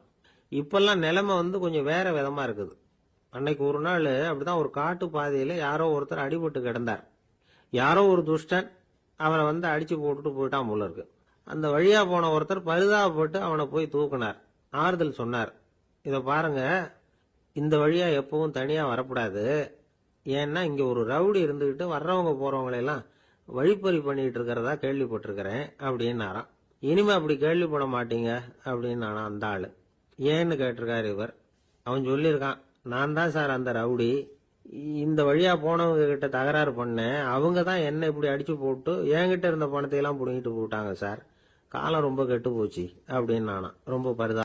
ஒருத்தர் மனசுல நிம்மதி இல்லாம உட்கார்ந்திருந்தார். என்ன சார் விஷயம் அப்படின்னு விசாரிச்சேன். அகலக்கால் வச்சுட்டேன், அதுதான் அவதிப்படுறேன்னார். விவரமா சொல்லுங்கன்னு. வீடு கட்டணும்னு ஆரம்பிச்சேன், வேலை பாதியிலேயே நிக்குது, கையில பணம் இல்லை அப்படின்னார்.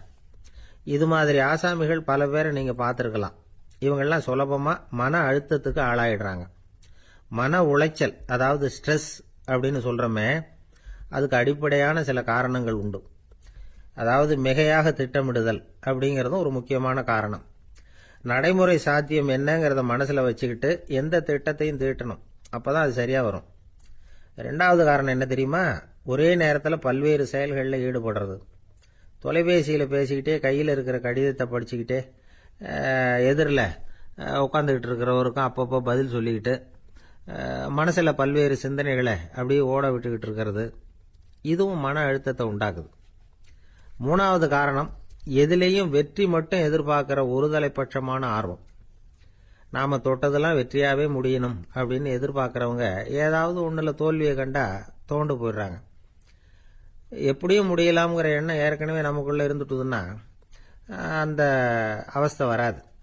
அதனால அதுவும் நம்ம வளர்த்து கொள்ள வேண்டிய ஒரு குணம். மன உளைச்சல் ஏற்படுறதுக்கு இன்னொரு காரணம், எதையும் வேகமா செஞ்சுடணும் அப்படிங்கிற துடிப்பு. அந்த துடிப்பே மனசை அழுத்த ஆரம்பிச்சிடும். எந்த ஒரு காரியத்திலையும் தாமதமோ இடையூறோ ஏற்பட்டா அதை பொறுத்துக்கிற மனப்போக்கம் வேணும். அது இல்லாதவங்க அழுத்தத்துக்கு ஆளாயிடுறாங்க. சில பேர் வேலைன்னு எந்த நேரம் பார்த்தாலும் வேலையே கதின்னு கிடப்பாங்க. பொழுதுபோக்குக்கோ உடற்பயிற்சிக்கோ குடும்பத்தில் உள்ளவங்க அல்லது நண்பர்கள் கூட கலந்துரையாடவோ கொஞ்சம் கூட நேரம் ஒதுக்க மாட்டாங்க. இந்த சுபாவம் மன அழுத்தத்தை உண்டு பண்ணும். இதையெல்லாம் புரிஞ்சுக்கிட்டு அதிலிருந்து விடுபடுறது எப்படின்னு யோசிக்கணும்.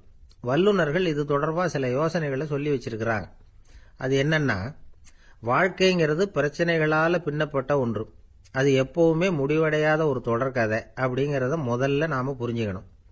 ஒரே நேரத்தில் ஒரு காரியத்தில் மட்டுமே நாம கவனம் செலுத்தணும். அடுத்தவங்க காரியத்தில் தலையிடக்கூடாது. எதையும் பேச ஆரம்பிக்கிறதுக்கு முன்னாடி நம்மை நாமே கேட்டுக்க வேண்டிய கேள்வி 2. 1, நான் சொல்ல போறது ரொம்ப முக்கியமானதா? 2வது, நான் சொல்றத அவங்க கேட்கறதுக்கு ஆசைப்படுறாங்களா? நான் பேசுறதுக்கு அது சரியான நேரம் தானா? இதை யோசிச்சு பார்த்ததுக்கு அப்புறம் எதையும் பேச ஆரம்பிக்கணும். முடிஞ்ச அளவுக்கு வளைந்து போகிற சுபாவத்தை வளர்த்துக்கணும். நம்ம நேரம் விலை மதிப்பு இல்லாதது, அதை வீணாக்கக்கூடாது. சிரிக்க தெரியலனாலும் பரவாயில்ல, முகத்தில் கொஞ்சம் புன்முறுவலாவது காட்டணும். இதெல்லாம் ரொம்ப முக்கியம். அடுத்தவங்க ஏதாவது செஞ்சா உடனே நன்றி சொல்ல மறக்கப்படாது. தினமும் கொஞ்ச நேரத்தை தனிமையில் செலவு பண்ணணும். மன உளைச்சல் இருந்து விடுபடுறதுக்கு 3 முக்கிய வழிகள் சொல்றாங்க. அதை சுருக்கமா ரெட் அப்படின்னு சொல்றாங்க. RED ஆங்கில எழுத்துல. அந்த முதல் எழுத்து R, அது என்னன்னா ரிலாக்ஸேஷன், அதாவது இடை ஓய்வு. 2வது E எக்ஸர்சைஸ், உடற்பயிற்சி. 3வது டயட், திட்டமிட்ட உணவு முறை. அதனால தியானம், மூச்சு பயிற்சி இதெல்லாம் இந்த இடை ஓய்வுக்கு வழிகள். எந்த வேலையையும் தொடர்ந்து செய்யக்கூடாது. எல்லார்கிட்டையும் கலகலப்பா பழகணும். மாசத்துக்கு ஒரு நாளாவது குடும்பத்தோட வெளியில போயிட்டு வரணும். சுலபமான உடற்பயிற்சிகளை செய்யலாம். உடற்பயிற்சிங்கிறது நமக்காக நாம செய்கிற ஒரு நீண்ட கால முதலீடு அப்படின்னு சொல்லுவாங்க. அதாவது லாங் டேர்ம் இன்வெஸ்ட்மெண்டா. அளவோட சாப்பிடணும், மெதுவா சாப்பிடணும். இதெல்லாம் கொஞ்சம் மனசுல வச்சுக்கிட்டு நடந்துக்கிட்டா மகிழ்ச்சியா வாழலாம். சில பேர் சாப்பாட்டு விஷயத்துல ரொம்ப அக்கறை எடுத்துக்கிறது உண்டு. ஒரு குண்டு ஆசாமி சாப்பிட உட்கார்ந்தார். முதல்ல ஒரு மாத்திரை சாப்பிட்டார். எதுக்குன்னு கேட்டோம். பசி எடுக்கிறதுக்குன்னார். சாப்பிட்டு முடிச்சார். பிறகு மறுபடியும் ஒரு மாத்திரை சாப்பிட்டார். இது எதுக்குன்னு கேட்டோம். சாப்பிட்டது ஜீரணமாகறதுக்கு அப்படின்னார்.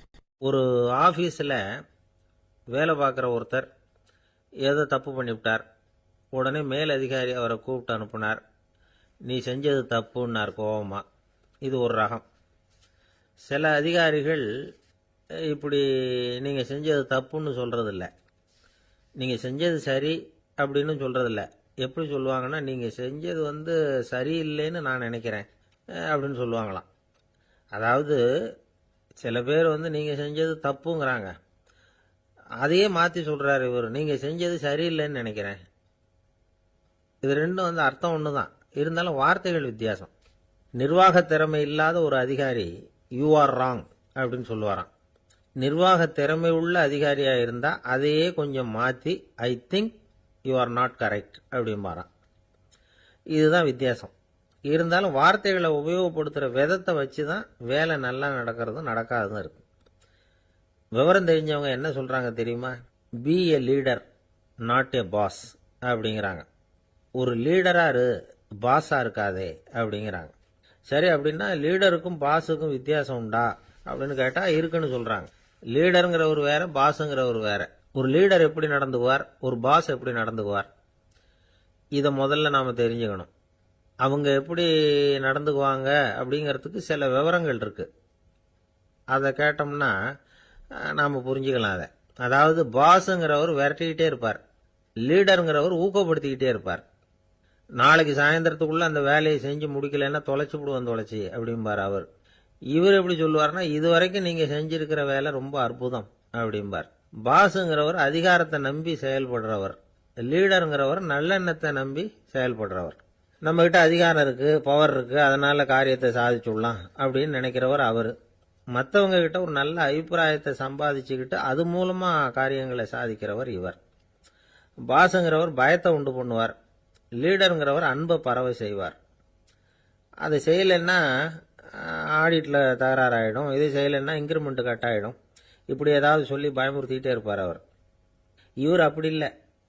உடம்பு இப்படி இருக்கு, வீட்டில் எல்லாரும் சௌக்கியமா இருக்கிறாங்களா, ஆஃபீஸில் எல்லாம் வசதியாக இருக்குதா, நான் ஏதாவது உதவி செய்யணுமா அப்படின்னு அன்புக்கு முக்கியத்துவம் கொடுப்பார். பாஸுங்கிறவர் எதுக்கெடுத்தாலும் நான் சொல்லிட்டு இருப்பார், லீடருங்கிறவர் நாமன்னு சொல்லிட்டு இருப்பார்.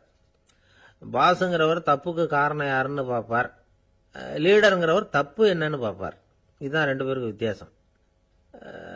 தி boss shows who is wrong, the leader shows what is wrong அப்படின்னு சொல்லுவாங்க. இந்த காரியம் எப்படி செய்யப்பட்டிருக்கு அப்படின்னு தெரிஞ்சுக்கிறவர் பாஸ். இந்த காரியத்தை எப்படி செய்யணும்னு செஞ்சு காட்டுறவர் லீடர். பாஸுங்கிறவர் பணியாளர்களை திட்டுவார், லீடர் மரியாதைக்குரியவராக நடத்துவார், அதுக்குரியவராக அவர் நடந்துக்குவார். செய்கிற வேலையை ஒரு சுமையா நினைக்க வைக்கிறவர் பாஸ், செய்கிற வேலையை ஒரு சந்தோஷமா ஆக்குறவர் லீடர். ஒரு முதலாளியா இருக்கிறவர் அல்லது ஒரு நிர்வாகியா இருக்கிறவர் இது மாதிரியான நுணுக்கங்களை எல்லாம் தெரிஞ்சு வச்சுக்கிறது நல்லது. ஒரு பாஸ் இருக்கார், அவர் ஒரு நாள் ரொம்ப பெருமையா தன்னோட ஆபீஸை பத்தி பேசிக்கிட்டு இருந்தார். எனக்கு கீழே 200 பேர் வேலை செய்யறாங்க சார், நான் ஒரு கோடு கிழிச்சா அவங்க அதை தாண்டாத அளவுக்கு நான் நடந்துக்கிறேன் சார் அப்படின்னார் அவர். அது எப்படி முடியுது உங்களால அப்படின்னு கேட்டோம். நான் கோடே கிழிக்கிறது இல்லை சார் அப்படின்னார். என்ன சார் உங்க பையன் என்ன செஞ்சுக்கிட்டு இருக்கிறான் இப்போ அப்படின்னு கேட்டார் ஒருத்தர். அடிக்கடி கண்ணாடி முன்னாடி நின்று அழகு பார்த்துக்கிட்டு இருக்கிறான் சார் அப்படின்னாரு அப்பா. இளம் பருவம் இப்படிதான் இருக்கும், அதையெல்லாம் சாதாரணமாக நினைச்சுடாதீங்க அப்படின்னாரு அவரு. என்ன சார் சொல்றீங்க, கண்ணாடி முன்னாடி நின்றுக்கிட்டு நேரத்தை வீணாக்கிக்கிட்டு இருக்கான், அதை ஒரு பெரிய விஷயமா நான் நினைக்கணுமா அப்படின்னாரு இவர். இளம் பருவத்தில் இளைஞர்களுக்கும் சின்ன பொண்ணுங்களுக்கும் அடிக்கடி கண்ணாடியில் பார்க்கணும்னு தோணும். அது வெறுமனே அழகு பார்க்கறது மட்டும் இல்லை, அவங்க தங்களையே தேடி கண்டுபிடிக்கிற ஒரு முயற்சி அது. இது ஒரு மனோதத்துவ விளைவு. இது வரைக்கும் சின்ன பிள்ளையா இருந்துட்டோம், இனிமேல் நாமளும் மற்றவங்க மாதிரி மனிதர்கள் தான் அப்படிங்கிற உணர்வு அவங்களுக்கு வருது. தங்களோட முகம் எப்படி இருக்குது, அழகு எப்படி இருக்கு, உடம்பு நேரம் எப்படி இருக்கு, முடி எப்படி இருக்கு அப்படிங்கறதையெல்லாம் கண்டுபிடிக்கிறாங்க. அதுக்கப்புறம் இன்னொரு ஆணோ பொண்ணோ தன்னை கவனிக்கணும் அப்படின்னு நினைக்கிறாங்க. இதெல்லாம் மனோதத்துவ உண்மைகள், இதெல்லாம் இயற்கை. இதை பார்த்துட்டு பெத்தவங்க பிள்ளைங்க கெட்டு போட்டாங்க அப்படின்னு நினைக்கக்கூடாது, அவங்கள திட்டிக்கிட்டே இருக்கக்கூடாது. இன்னைக்கு பல குடும்பங்களில் இதுதான் நடந்துகிட்டு இருக்குது. மனுஷ வாழ்க்கையிலேயே இப்படியும் இல்லாத அப்படியும் இல்லாத ஒரு பருவம் வந்து இளம் பருவம். 13லேருந்து 19 வயசுக்கு உட்பட்ட ஆண்கள் பெண்கள் இந்த வகையை சேர்ந்தவங்க, டீனேஜ் குரூப். இவங்களை சின்னவங்கன்னு நினச்சிட முடியாது, பெரியவங்கன்னு நினச்சிட முடியாது. இவங்க ரொம்ப சென்சிட்டிவ். சமூகம் நினைச்சா இவங்களை வந்து நல்லவங்களாகவும் ஆக்கலாம், கெட்டவங்களாகவும் ஆக்கலாம். கொஞ்சம் அக்கறை எடுத்துக்கிட்டால் பெரிய பெரிய மேதைகளையும் விஞ்ஞானிகளையும் உருவாக்கலாம். ஆனால் நடக்கிறது என்ன தெரியுமா? அநேகமாக இவங்களை யாருமே சரியாக புரிஞ்சுக்கிறது இல்லை, இவங்களை சரியாக நடத்துறதும் இல்லை. இது வரைக்கும் நாம் சொல்கிறத கேட்டுக்கிட்டு இருந்தான், இப்போல்லாம் அவன் இஷ்டத்துக்கு நடக்க ஆரம்பிச்சுட்டான் அப்படின்னு வருத்தப்படுற பெற்றோர்கள் அதிகம். இது வருத்தப்படுற விஷயம் இல்லை, சந்தோஷப்பட வேண்டிய விஷயம். உங்கள் புள்ள வந்து சொந்தமாக யோசிக்க ஆரம்பிக்கிறதும் நடந்துக்க ஆரம்பிக்கிறதும் ஒரு தப்பான விஷயமா? அவன் கடைசி வரைக்கும் உங்கள் பேச்சையே கேட்டுக்கிட்டு இருக்கணுங்கிறது என்ன நியாயம்? இன்னைக்கு இளைஞர்களை வந்து பெரியவங்க தப்பாக புரிஞ்சுக்கிட்டு தவறாக நடத்துறதுனால தான் அவங்களுக்கு வெறுப்பு, எரிச்சல், மனக்கசப்பு எல்லாம் உண்டாகுது. பெற்றவங்க சரியாக மதிக்கிறது இல்லை அப்படிங்கிற ஒரே காரணத்தினாலேயே வீணா போகிற பிள்ளைங்க இன்னைக்கு அதிகம். சரி, பெற்றவங்களுக்கு இன்னைக்கு என்னதான் புத்தி சொல்ல வர்றீங்க அப்படின்னு கேட்குறீங்களா? நாம எதையும் சொல்ல வரல, ஆனால் அது சம்பந்தமான சில நிபுணர்கள் சொல்லியிருக்கிறத உங்கள் காதில் போட்டு வைக்கலாம். அது என்னன்னா, பிள்ளைங்க கிட்ட அன்பு செலுத்துங்க.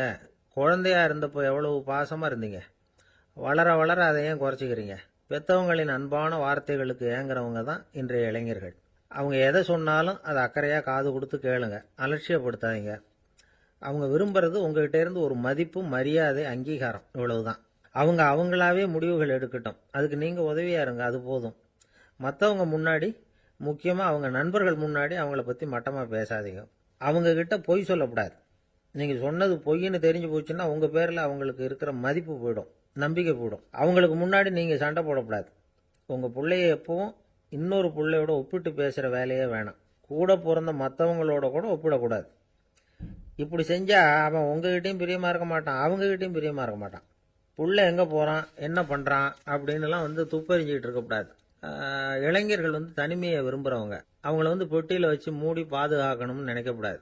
அவங்கள எப்படி பாதுகாக்கிறது அப்படிங்கிறது அவங்களுக்கே தெரியும். உங்கள் புள்ள எப்படி நடந்துக்கணும்னு நீங்கள் எதிர்பார்க்குறீங்களோ அது மாதிரி நீங்கள் நடந்து காட்டுங்க, அது போதும். ஒரு வீட்டில் அப்பாவும் அம்மாவும் பேசிக்கிட்டு இருக்கிறாங்க. என்னங்க, நம்ம பொண்ணு பெரியவளாயிட்டா, அடிக்கடி கண்ணாடி முன்னாடி போய் நின்றுக்கிட்டு இருக்கிறா, சீக்கிரமாக ஒரு பையனை பார்த்து கல்யாணத்தை முடிக்காமல் இப்படி மசன்னு கல் மாதிரி உட்காந்துருக்குறீங்களே அப்படின்னு சத்தம் போட்டாங்க அந்த அம்மா. அவசரப்படாத, பார்க்கறதுக்கு கண்ணுக்கு அழகா லட்சணமா புத்திசாலியா ஒரு பையன் கிடைக்க வேணாமா, அதுதான் பார்த்துக்கிட்டு இருக்கிறேன் அப்படின்னார் அப்பா.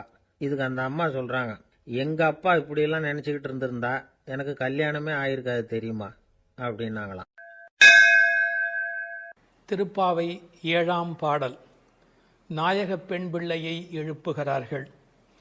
கீசு கீசென்று எங்கும் ஆனைச்சாத்தன் கலந்து பேசின பேச்சரவம் கேட்டிலையோ பேய்ப் பெண்ணே, காசும் பிறப்பும் கலகலப்ப கைபேர்த்து வாசன் அருங்குடல் ஆய்ச்சியர் மத்தினால் ஓசைப்படுத்த தயிர் அரவம் கேட்டிலையோ நாயகப் பெண் பிள்ளாய் நாராயணன் மூர்த்தி, கேசவனைப் பாடவும் நீ கேட்டே கிடத்தியோ தேசமுடையாய் திரவேலோர் எம்பாவாய். எங்கள் குழுவுக்கு தலைவியானவளே, நல்ல அழகுடையவளே, கீசு கீசென்று ஆனைச்சாத்தன் பறவைகள் ஆணும் பெண்ணுமாய் தமக்குள் இன்பமாய் பேசிக்கொள்ளும் பேச்சு உன் காதில் விழவில்லையா? பொழுது விடிந்ததை அறியாமல் பேய்த்தூக்கம் தூங்குகிறாயே. நறுமணம் பொருந்திய குழல்களை உடைய ஆயர் மகளிர் அச்சுத்தாலியும் ஆமைத்தாலியும் ஒலிக்கும்படி தமது கைகளை மாற்றி மாற்றி மத்தினால் தயிர் கடையும் பெரிய ஒலி உன் காதில் விழவில்லையா? உயிர்களின் உள்ளும் புறமும் நிறைந்துள்ள நாராயணன், அழகிய வடிவை உடையவன், நமது ஆயர்பாடியில் கண்ணனாக வந்து தன்னை கொல்ல வந்த கம்சன் விடுத்த கேசி என்ற அரக்கனை கொன்று கேசவன் என்று பெயர் பெற்றவன். அவனது புகழை இந்த மார்கழி விடியற்காலையில் நாங்கள் பாடி வருவதை காதால் கேட்டும் கேளாதது போல் படுக்கையில் கிடக்கிறாயே, இது உன் பெருமைக்கு அழகல்ல, எழுந்து கதவை திற. இது பாடலின் திரண்ட பொருள். கரிச்சான் குஞ்சு, கரிக்குருவி, வலியன், செம்போத்து என்றெல்லாம் அழைக்கப்படுகிற அந்த குருவிகள் ஆனைச்சாத்தன் என்ற பெயருடையவை. அவை ஒன்றோடு ஒன்று கலந்து பேசுகிற போது கீசு கீசு என்று ஒலி எழுப்புகின்றன. பறவைகளுடைய ஒலி கிசு கிசு என்று இருந்தாலும் அது கிருஷ்ண கிருஷ்ண என்று சொல்லுவதைப் போல பக்தர்கள் காதில் விழுகிறது. ஒரு இயற்கை ஒலியை பாடலில் கொண்டு வந்து காட்டுகிறார் ஆண்டாள் நாச்சியார். இயற்கை எழிலை முழுமையாக படம் பிடிக்கிறார். ஏன்? Nature is the body language of the god the almighty. கடவுளின் உடல் மொழி எது என்று கேட்டால் இயற்கைதான் கடவுளின் உடல் மொழி. இந்த உலகம் பல சப்தங்களால் ஆனது. ஆனால் நமக்கு எந்த சப்தம் வேண்டுமோ அதைத்தான் நாம் கிரகித்துக் கொள்கிறோம். நமக்குரிய சப்தத்தை பிரித்தெடுப்பதுதான் வாழ்க்கையின் சூட்சமமே. வானொலி பெட்டியில் பாருங்கள், விதவிதமான அலைவரிசையில் பாடல் வரும், நாடகம் வரும், எத்தனையோ வரும், விளம்பரம் வரும். நீங்கள் எதை பிரித்து கேட்கிறீர்களோ அதுவே உங்களுக்குள் போகிறது. அதுபோல் பிரபஞ்சம் முழுவதும் பல்வேறு சப்தத்தால் நிறைந்திருந்தாலும் அவரவர்கள் அவரவருக்கு உரிய சப்தத்தை தான் எடுத்துக்கொள்ள முடியும். இந்த ஆனைச்சாத்தன் கலந்து பேசின பேச்சரவம் என்கிறாள். கணவன் மனைவி கூட பல வீட்டில் கலந்து பேசுவது இல்லை. ஆனால் இந்த பறவை பட்சிகளுடைய பண்பாடு காலையில் எழுந்தவுடன் மகிழ்ச்சியை வெளிப்படுத்துகின்றன. மனிதன் காலையில் எழுகிற போது மகிழ்ச்சியோடு எழ வேண்டும். நேற்று இரவு தூங்கினோம், அது ஒரு பெரிய விஷயம். இன்று காலை உயிரோடு எழுந்திருக்கிறோம், அதுவும் பெரிய விஷயம். அதனால் மகிழ்ச்சியோடு அந்த மகிழ்ச்சியை கடவுளுக்கு நன்றி சொல்வதைப் போல பறவை பட்சிகள் சப்தஜாலம் எழுப்புகின்றன. அவை பேசின பேச்சரவம் என்று ஒரு வார்த்தை பயன்படுத்துகிறார். பேச்சு என்பது தெளிவானது, அரவம் என்பது ஒலியை குறிப்பது, ஓசையை குறிப்பது. பெரிய சப்தத்துக்கு அரவம் என்று பொருள் வரும். இவர்கள் தனித்தனியாக பேசுகிறார்கள், மொத்தமாக கேட்கிற போது சப்தம் மட்டும்தான் கேட்கிறது. எதையுமே கூட்டமாக குழப்பிக்கொண்டால் நமக்கு புரிய போவதில்லை. கூர்ந்து தனியாக கவனித்தால்தான் பேச்சு கிடைக்கும், இல்லை என்றால் அரவம் தான் கிடைக்கும். பேசின பேச்சரவம் கேட்டிலையோ பேய்ப்பெண்ணே. இந்த பாடல்ல மோனை பேசின பேச்சரவம் கேட்டிலையோ பேய் பெண்ணே, அந்த பகரம் மோனையாக அமைந்திருப்பது ஒரு பெரிய அழகு. நீங்கள் உண்மையில் நல்ல விழிப்பில் இருந்தால், காலையில் மகிழ்ச்சியாக இருந்தால், பறவைகளின் குரல் மட்டுமல்ல, அவை தங்கள் சிறகுகளை சிலுசிலுப்பதை கூட நம்மால் கவனிக்க முடியும். அப்படி இவர்கள் அந்த ஆனைச்சாத்தனுடைய ஒலியை கேட்டு மகிழ்கிறார்கள். முதலிலே ஒன்னிரண்டு ஒலி எழுப்பியது, அதனால் கேட்கவில்லை என்று இந்த உள்ளே படுத்திருக்கிறவள் சொல்ல முடியும். அடி ஒன்று ரெண்டு அல்ல, இப்போது அரவம் பெரிதாக கூச்சல் போடுகிறதே, உனக்கு புரியவில்லையா என்ற அர்த்தத்தில் பேசின பேச்சரவம் என்றார்கள். இவள் உறக்கத்தை பேய்ப்பெண்ணே, பேய்போல் தூங்குகிறாயே என்று கேட்கிறார்கள். உண்மையிலே பேயாய் அலைகிறான் என்றுதான் சொல்வார்களே ஒழிய பேயாய் தூங்குகிறான் என்று சொல்ல மாட்டார்கள். ஒரே விஷயத்தில் தீவிரத்தன்மை காட்டுகிற போது என்ன இப்படி பேய் மாதிரி அலையரே என்று பேசுவது வழக்கம். இவள் தீவிரத்தன்மையினாலே, கண்ணன் மீது கொண்ட காதலினாலே இப்படி கிடக்கிறாளா, அல்லது தமஸ் என்கிற தாமத குணத்தின் காரணமாக இப்படி கிடக்கிறாளா? இது ஒரு பெரிய கேள்வி. சில பேர் ஒரு கோயில் குடமுழுக்குக்கு வேலை செய்வார்கள், பேயாக வேலை செய்வார்கள். அந்த குடமுழுக்கு வெற்றி பெறுவதற்கு வேண்டிய வகையில் அல்லும் பகலும் பாடுபட்டு கொண்டே இருப்பார்கள். குடமுழுக்கு வேளையில் போய் தூங்கி விடுவார்கள். இந்த உழைத்த களைப்பு காரணமாக அந்த கும்பாபிஷேகம் நடக்கிற போது போய் தூங்கி விடுவார்கள். அப்படி ஒருவேளை இன்றைக்கு நோன்புக்கு போகிறோமே, நீ இப்படி தூங்கலாமா? நாயக பெண்பிள்ளாய் முதலில் பேய்ப்பெண்ணே என்று அழைத்தவர்கள் பின்னாலே நாயக பெண்பிள்ளாய் தேசமுடையாய் என்று அழைக்கப் போகிறார்கள். பேய் என்றவுடன் தாழ்வாய் நினைத்துவிட வேண்டாம். பேயனாய் ஒழிந்தேன் எம்பெருமானுக்கே யானும் ஒரு பேயனே என்று குலசேகர ஆழ்வார் அருமையாக அதை வேறு ஒரு கோணத்தில் பாடி காட்டுகிறார். இவர்களை எழ ஒட்டாதபடிக்கு செய்வது எது என்றால், அந்த கண்ணன் மீது கொண்ட அளவற்ற காதல் அல்லது பிரேமை ஒரு காரணமாக இருக்கலாம். அடுத்த ஒரு ஓசையை வர்ணிக்கிறார், இயற்கையை சொல்லி நமக்கு புரிய வைக்கிறார். பெண்கள் தயிர் கடைகிறார்கள். அந்த பெரிய ஆய்ச்சிமார்கள் தயிர் கடைகிற போது அவர்கள் கழுத்தில் அணிந்திருக்கிற தாலி, அதுவும் காசும் பிறப்பும் கலகலப்ப கைவேர்த்து, அச்சுத்தாலி ஆமைத்தாலி என்பார்கள். இதை கொஞ்சம் புரிந்து கொள்வது கடினம். இளம் வயதிலிருந்தே பெண்களுக்கு தங்க காசு கொடுத்து கொண்டே வருவார்கள். அந்த தங்க காசு தான் பெண்ணுக்கு உண்மையிலேயே மிகப்பெரிய சீதனம். அவர்களுக்கு தங்கத்தின் மூலம் சேமிப்பு நிகழும். தங்கள் சேமிப்பை காசாக்கி கையிலே வைத்திருப்பார்கள். திருமணமாகி அடுத்த வீட்டுக்கு போகிற போது அவர்களுக்கு ஆமைத்தாலி, கொஞ்சம் புடைத்த மாதிரி 2 உருண்டையாக இருக்கும், அதற்கு ஆமைத்தாலி என்று பெயர். அந்த காசும் பிறப்பும் அது ரெண்டையுமே கழுத்திலே கோர்த்து போட்டிருப்பார்கள் மஞ்சள் கயித்துல. இந்த காசையும் மாட்டிக்கொள்வார்கள். அதன் பிறகு இந்த ஆமைத்தாலி என்கின்ற அந்த உருண்டையான தாலியையும் மாட்டிக்கொள்வார்கள். அப்படி தயிர் கடைகிற போது ரெண்டும் ஒன்றோடு ஒன்று மோதி ஒரு பெரிய ஒலியை எழுப்புகிறது. என்ன டிராமாட்டிக்காக அதை கொண்டு வந்து நம்முடைய கண் முன்பாக காட்டுகிறாள் பாருங்கள். கண் முன்பாக அந்த காட்சி படப்பிடிப்பு போல வந்து நிற்கிறது. காலையில வெண்ணெய் கடைகிறார்கள். ஏன் தெரியுமா? வெயில் ஏறி விட்டால் வெண்ணெய் உருகிவிடும், கண்ணனும் விட்டு வைக்க மாட்டார். எனவே அதிகாலையிலே கடைய வேண்டும் என்று வெண்ணெய் கடைகிறார்கள். பகவான் ராமகிருஷ்ணர் ஓர் உதாரணம் சொல்லுகிறார். வெண்ணெய் கடைகிறவர்கள் விடியற்காலையில் கடைவார்கள். காரணம், வெயில் வந்து விட்டால் வெண்ணெய் இளகிவிடும். அதுபோல் பக்தி வர வேண்டிய வயது இளம் வயது.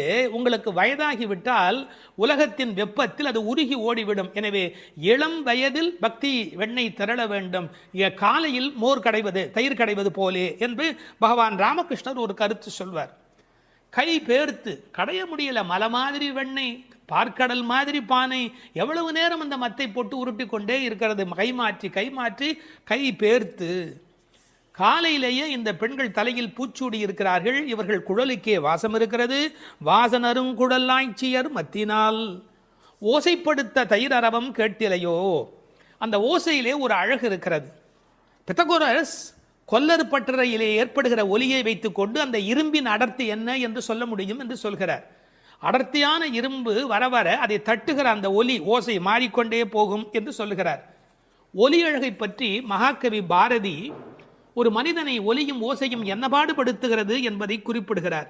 காணப்பறவை கலகலமெனும் ஓசையிலும், காற்று மரங்களிடை காட்டும் இசைகளிலும், ஆற்று நீரோசை அருவி ஒலியினிலும், நீலப் பெருங்கடல் என் நேரமுமே தான் இசைக்கும் ஓலத்திடையே உதிக்கும் இசையினிலும், மானுட பெண்கள் வளரும் ஒரு காதலினால் ஊனுருக பாடுவதில் ஊரிடும் தேன் வாரியிலும், ஏற்ற நீர்ப்பாட்டின் இசையினிலும், நெல்லிடிக்கும் கோற்றொடியார் குக்குவென கொஞ்சம் ஒலியினிலும், சுண்ணம் இடிப்பாதம் சுவை மிகுந்த பண்களிலும், பண்ணை மடவார் பழகு பல பாட்டினிலும், வட்டமிட்டு பெண்கள் வளைக்கரங்கள் தாமொலிக்க கொட்டி இசைத்திடுமோர் கூட்டமுத பாட்டு கோரஸ் கூட்டமுத பாட்டினிலும், வேயின் குழலோடு வீணை முதலாம் மனிதர் வாயினிலும், கையாலும் வாசிக்கும் பல்கருவி நாட்டினிலும், காட்டிலும் நாளெல்லாம் நந்தொலிக்கும் பாட்டினிலும் நெஞ்சை பறிகொடுத்தேன் பாவினான் என்று மகாகவி பாரதி பாடுகிறார். இசையினுடைய வலிமை அது. அப்படி ஓசைப்படுத்த தயிரரவம் கேட்டிலையோ. நாயகப் பெண் பிள்ளாய் நீ எங்கள் தலைவியாயிற்றே. நாராயணன் மூர்த்தி எப்பேற்பட்ட வலிமையுடையவன், எப்பேற்பட்ட பெருமையுடையவன் எம்பெருமான். அந்த எம்பெருமான் திருப்பெயரையும் கல்யாண குணங்களையும் பேசுவதுதான் பாசுரத்தினுடைய நோக்கமே. கேசி என்கிற ஒரு அரக்கனை வென்றவன், அதனால் கேசவன் என்கிற பெயரை பெற்றவன். கேசவனை பாடவும் நீ கேட்டே கிடத்தியோ. ராமாவதார காலத்திலே கரதூஷண வதம் முடிந்தவுடனே சீதை ஓடி வந்து கட்டிக்கொள்ளுகிறாள். அப்படி கேசிவதம் நிகழ்ந்தது என்று சொன்ன உடனே நீ கண்ணனை கட்டிக்கொள்வதற்கு எழுந்து வருவாய் என்று பார்த்தால், நல்லவேளை கண்ணனுக்கு ஆபத்து இல்லை என்று நெஞ்சை பிடித்து கொண்டு தூங்குகிறாயா? கேசவனை பாடவும் நீ கேட்டே கிடத்தியோ. கேசமுடையாய், இதான் பெண்களுடைய இயல்பு.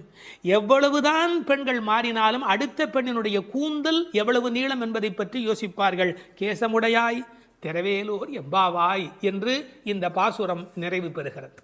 ஒரு சிறு திருத்தம். தேசமுடையாய் என்றும் ஒரு பாடம் உண்டு. கேசமுடையாய் என்பதை விட தேசமுடையாய் என்ற பாடல் வரியிலே பொருள் ஆழம் சுவை கூடுதலாக இருக்கிறது என்று கருதுவதற்கு இடம் உண்டு.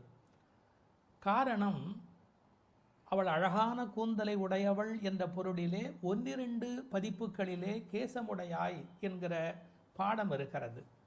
ஆனால் தேசமுடையாய் என்ற சொல்லுக்கு பொருள் ஒளியுடையவளே என்பது பொருள். ஒரு பெண்ணை வர்ணிக்கிற போது ஒளிதான் பிரதானம், பொன்னின் ஒளி பூவின் வெறி என்று சீதா பிராட்டியாரை கவி சக்கரவர்த்தி கம்பன் வர்ணிக்கின்றார். கண்ணனுடைய நினைப்பில் எப்போதும் ஒளி உடையவளாக விளங்குகின்றாள் என்ற பொருளிலே தேசமுடையாய் என்கிற பாடம் சுவையான, அழுத்தமான, ஆழமான, பெரும்பகுதி பதிப்புகளில் காணப்படுகிற பாடம் என்பதையும் சொல்லிக்கொள்ள விரும்புகிறேன். வணக்கம்.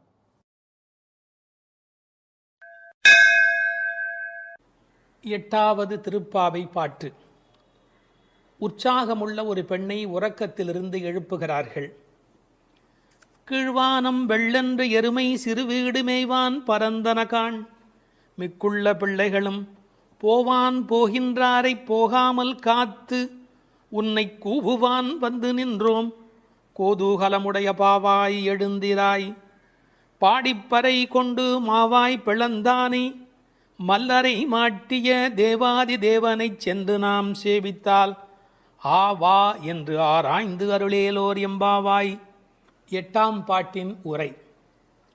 கண்ணனை எப்போதும் எண்ணி குதூகலமே வடிவான ஒரு பெண் இப்பாடலில் எழுப்பப்படுகிறாள். எப்போதும் மகிழ்ச்சி நிறைந்த பெண்ணே, கிழக்கு வெளுத்து விட்டது. பனிப்புல் மேய்வதற்காக எருமைகளை அவிழ்த்து விட்டு விட்டார்கள். பாவை நோன்புக்கென்ன நீராட மிகுதியான நமது கூட்டத்தைச் சேர்ந்த பெண்கள் பாவையின் நோன்பு கொண்டாடும் இடத்திற்கு புறப்பட்டு சென்று கொண்டிருக்கிறார்கள். அவர்களை நடுவில் நிறுத்தி உன்னை அழைத்து செல்வதற்காக நாங்கள் வந்திருக்கிறோம். கேசி என்ற குதிரை வடிவில் வந்த அரக்கனை மாய்த்தவனும், ஷானூரன் முஷ்டிகன் என்ற மல்லர்களை வென்று கொன்றவனும், தேவர்களுக்கெல்லாம் பெரிய தேவனுமான கண்ணனை நினைத்து பாடி அவனை சென்று அடைந்தால் அவன் நம் வருகையை அறிந்து வாருங்கள் வாருங்கள் என்று அழைத்து நாம் விரும்பிய பறையை நலனை நமக்கு தருவான். உறக்கத்தை கலைந்து எழுந்திரு என்பதுதான் இந்த பாடலின் திரண்ட பொருள். கீழ்வானம் வெள்ளென்று, கிழக்கு வெளுத்து விட்டது, அதாவது சூரிய உதயத்திற்கு முன்பான அருணோதயம் நிகழ்ந்து விட்டது. பண்டைய தமிழ் மரபு சூரியன் உதிப்பதற்கு முன்பாக எழுந்துவிட வேண்டும் என்கிற ஒரு ஒழுங்கியல் இருந்தது. இதற்கு ஒரு காரணம் உண்டு, ஒரு அருமையான பொன்மொழி. சூரியன் யாரை படுக்கையில் பார்க்கிறானோ அவர்களை வாழ்நாள் முழுவதும் படுக்கையிலேயே விட்டுவிடுகிறான் என்று ஒரு பொன்மொழி உண்டு. மனிதன் நோயின்றி இருக்க வேண்டும் என்று சொன்னால் விடியல் வேளையிலே சூரியன் வருகிறதற்கு முன்பாக எழுந்து நின்று அந்த சூரியனை வரவேற்பதற்கு தயாராக இருக்க வேண்டும்.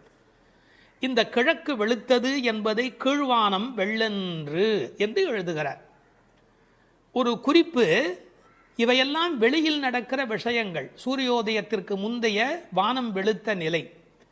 வெளியில் நடக்க வேண்டியதெல்லாம் நடந்து விட்டதே, உள்ளே நடக்க வேண்டியது நடந்திருக்கிறதா? வெளி அடையாளங்கள் சரியாக இருக்கின்றன, உள்ளே நிகழ வேண்டிய ஆன்ம விடியல் அது நடந்திருக்கிறதா? உனக்கு என்ன அஞ்ஞானமா? இன்னொரு அடையாளம் சொல்லுகிறாள், விடியலுக்கான அடையாளம். எருமை மாட்டை அவிழ்த்து விட்டு விட்டார்கள், மேய்ச்சல் நிலத்திற்கு கூட்டி போகிறார்கள். ஆனால் மேய்ச்சலுக்கு போவதற்கு முன்பு அதை அவிழ்த்து விட்ட உடனே பனிப்புல் மேய்வதற்கு அனுமதிப்பார்கள். அதுவும் பரபர என்று ஓடிவர் வந்து அந்த பனிப்புல்லை எல்லாம் மேயும். காரணம், பனிப்புல் மேய்ந்தால் பால் நன்றாக இருக்கும் என்பது ஆயர்பாடியினுடைய கொள்கை. ஆண்டாள் அந்தணர் குலத்தில் பிறந்து வளர்ந்தாலும் கூட அவருடைய இயல்பு ஆயர்பாடியின் உண்மைகள் அனைத்தையும் தெரிந்து வைத்திருக்கிறாள். எருமை சிறுவீடு மேய்வான், சிறுவீடு சின்னதாக விட்டிருக்கிறார்கள், முழுசா விட்டுடலை. அது கொஞ்சம் அப்படி பக்கத்தில் போய் அந்த அவிழ்த்து விட்ட உடனே வந்து வெளியில் இருக்கிற அந்த பனிப்புல்லை மேய தொடங்குகிறது. அறிந்தோ அறியாமையிலேயோ எருமை என்ற வார்த்தையை பயன்படுத்துவதிலே ஒரு கிண்டல் இருக்கிறது. ஏன்னா யாராவது அதிக நேரம் தூங்கி கொண்டிருந்தா என்னடா இப்படி எருமை போல தூங்குறியே என்று ஏசுவார்கள். எருமையே எழுந்து விட்டதே, நீ இன்னும் எழுந்திருக்கவில்லையா? அதில் ஒரு கேலி இருக்கிறது, ஒரு கிண்டல் இருக்கிறது. எருமை சிறுவீடு மேய்வான் பரந்தனகான், ஓடுது, அது பாட்டுக்கு அது போய் திங்கிறதுக்காக அது பறந்து புறப்பட்டது. மிக்குள்ள பிள்ளைகளும், அதாவது 5 லட்சம் குடியில் இருக்கிற அத்தனை பெண்களும் ஒருத்தருக்கொத்தர் உறவு. அவர்கள் எல்லாருக்கும் நோன்பு நோக்க வேண்டும், கண்ணபெருமானை காண வேண்டும், அவன் தரிசனத்தை சென்று அனுபவிக்க வேண்டும், அவனோடு கலவி பரிமாற வேண்டும் என்ற எண்ணத்தினாலே போக வேண்டும் என்று எல்லோரும் தவிக்கிறார்கள். இறைவனை சென்று சேர வேண்டும் என்று இந்த சபரிமலைக்கு போகிற சில அன்பர்கள் ஒரு வேகத்தோடு புறப்படுவார்கள். அது மாதிரி போவான் போகின்றாரே, அப்படியெல்லாம் வேக வேகமாக எல்லோரும் புறப்படுகிறார்கள். இது ரொம்ப முக்கியமான ஒரு இடம். இன்றைக்கு சிலருடைய மனதிலே கோவிலுக்கு போவது என்பது ஒரு டூரிசம் ஸ்பாட் விசிட் என்பது போல மாறி இருக்கிறது. இல்லை இல்லை, அது திருத்தல யாத்திரை. திருத்தல யாத்திரைக்கும் டூரிசம் டெவலப்மெண்ட்டுக்கும் இடையில் பெரிய வித்தியாசம் இருக்கிறது என்பதை ஒவ்வொரு ஆன்மாவும் விளங்கிக் கொள்ள வேண்டும். மனதுக்கு மகிழ்ச்சி தருவது டூரிசம், ஆன்மாவுக்கு அமைதி தருவது தல யாத்திரை. அப்படி போவான் போகின்றார், எல்லாம் புறப்பட்டு விட்டார்கள். நாங்கள் என்ன பண்ணி வைத்திருக்கிறோம்? நிறுத்தி வைத்திருக்கிறோம். போகாமல் காத்து உன்னை கூவுவான் வந்து நின்றோம். பொதுவாக அப்படி புறப்பட்டு விட்டவர்களை தடுக்கக்கூடாது. ஆனால் எங்கள் மனம் வேதனைப்படுகிறது. உன்னை விட்டுவிட்டு எப்படி அம்மா நாங்கள் போக முடியும்? பிரார்த்தனை கூட்டத்தால் நிறைவு பெறுகிறது, ஆனால் தியாகம் தனிமையால் அழகு பெறுகிறது. தியாகம் தான் ரொம்ப முக்கியம். பிரார்த்தனையை விட நிறைய பிரார்த்தனைகள் இருக்கட்டும், அதை விட தியாகம் அதை விட முக்கியம். நாங்கள் எல்லாரும் புறப்பட்டு விட்டார்கள், அவளை தடுத்து நிறுத்தி வைத்திருக்கிறேன், ஒன்று அழைத்து கொண்டு போக வேண்டும் என்று. ஒருவர் விட்டு விட்டு போனாலும் மனம் நிம்மதி அடையுமா? நாம் சாப்பிடுகிறோம், நமக்கு வேண்டிய ஒரு அன்பர், ஐயோ ஒரு வரலையே ஒரு வரலையே ஒரு வரலையே என்று தவிப்போம் இல்லையா? அதுபோல் கண்ணனை அனுபவிக்கின்ற அனுபவத்திலே ஒருத்தி விட்டு போனாலும் அவர்கள் மனது வேதனைப்படுகிறது. அதனால் போகின்றாரே போகாமல் காத்து உன்னை கூவுவான் வந்து, உன்னை கூப்பிடுவதற்காக வந்து நிற்கிறோம். ஒரு அழகான வார்த்தை நான் படித்தது, காத்திருப்பதற்கு அதிக பொறுப்பு வேண்டும். இந்த உலகத்தில் ஒரு விஷயத்துக்கு காத்திருப்பது என்பதற்கு கூடுதலான பொறுப்பு வேண்டும். கல்யாண பந்தியிலேயே பல பேர் பரபரக்கிறார்கள், கூப்பிடாமலேயே சாப்பிட ஓடுகிறார்கள். ஆனால் இவர்கள் பக்திக்கு போகிற போது கூட ஒருத்தி வர வேண்டுமே என்று காத்திருக்கிறார்கள். பொறுமை உள்ளவர்களே இந்த உலகத்தை ஒளிமயமாக ஆக்குகிறார்கள். யான் பெற்ற இன்பம் பெருக இவ்வையகம் என்று எண்ண வேண்டும் அல்லவா? இன்னும் ஒரு வார்த்தை சேர்த்தே சொல்லுகிறேன், பொறுமை கூட ஒரு வழிபாடுதான். பொறுமை கூட ஒரு உயர்ந்த வழிபாடுதான். வழிபாட்டின் ஓர் அங்கம் அல்ல பொறுமை என்பது, வழிபாட்டின் ஓர் அங்கம் அல்ல, பொறுமையே ஒரு பெரிய வழிபாடு. கடைசி மாணவனுக்கும் பாடம் சொல்லிக் கொடுக்கிறவரே நல்ல ஆசிரியர். அதுபோல் உன்னை விட்டு விட்டு போக எங்களுக்கு மரம் வரவில்லை அடி அம்மா, அதனால் உனக்காக காத்திருக்கிறோம். ஏனென்றால் நீ வந்தால் அந்த இடம் கலகலப்பாக இருக்கும். கோதூகலமுடைய பாவாய் எழுந்திராய். சாதாரணமாகவே இளம்பெண்கள் எப்போவுமே சிரித்தபடி இருப்பார்கள். அவள் இருக்கிற இடத்துல சத்தம் ஜாஸ்தியாக இருக்கும். விஞ்ஞானத்திலேயே ஆண் மூளை பெண் மூளையை பற்றி பிரித்து வைத்து சொல்கிறார்கள். ஆணினுடைய மூளையிலே பேசுவதற்கான பேச்சு மையம் என்பது மிக குறைவு. ஆனால் பெண்ணினுடைய மூளை அமைப்பிலே பேசுவதற்கான மையம் என்கிற அந்த தன்மை கூடுதல். மொழி வளம் என்பது ஒரு பெண்ணுக்கு எளிமையாக வரும். மொழி வளம் என்பது ஆண் பருவமடைய அவருடைய பேச்சிலே அது வராது. கோதூகலமுடைய பாவாய், எப்போதும் உற்சாகமாக இருக்கிறவள். பாடி பறை கொண்டு, என்ன பொருள்? நாம் போய் பாடினால் அவன் பறை நமக்கு தருவான். இதற்கு வெளிப்படையான பொருள் நோன்புக்குரிய அந்த மண்ணினால் செய்யப்பட்ட தோல் கருவியாகிய பறை. ஆனால் ஆழத்தில் பார்த்தால் ஒவ்வொரு உயிரும் இந்த உலகத்தில் பெற வேண்டியது முக்தி. அந்த முக்தியை தரக்கூடிய பரம்பொருள் பரமாத்மா அவன். அதனால் அவனை பாடுவதால் நாம் பறை கொள்ளலாம். மாவாய் பிளந்தானே, குதிரை வடிவத்திலே ஒரு அரக்கன் வருகிறான். அவனுடைய வாய் பிளந்து அவனை கண்ணபெருமான் கொல்லுகிறான்.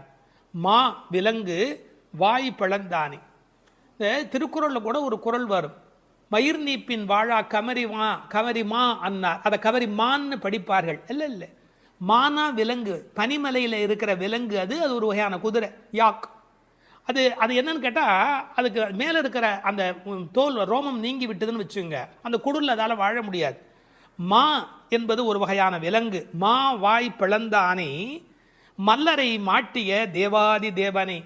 கண்ணனுடைய வாழ்க்கை முழுக்க பார்த்தா அசுரர்கள் வந்து கொண்டே இருக்கிறார்கள், மோதி மோதி சாகிறார்கள். முஷ்டிகன், சாணூரன், இந்த கண்ணபெருமானுடைய கதைகளை எல்லாம் இங்கே சொல்லுகிறாள். பக்தி உலகத்தினுடைய சிறப்பே தான் எதை விரும்புகிறோமோ அந்த பரமாத்மாவின் வரலாறுகளை பரிமாறி கொள்ளுதல்.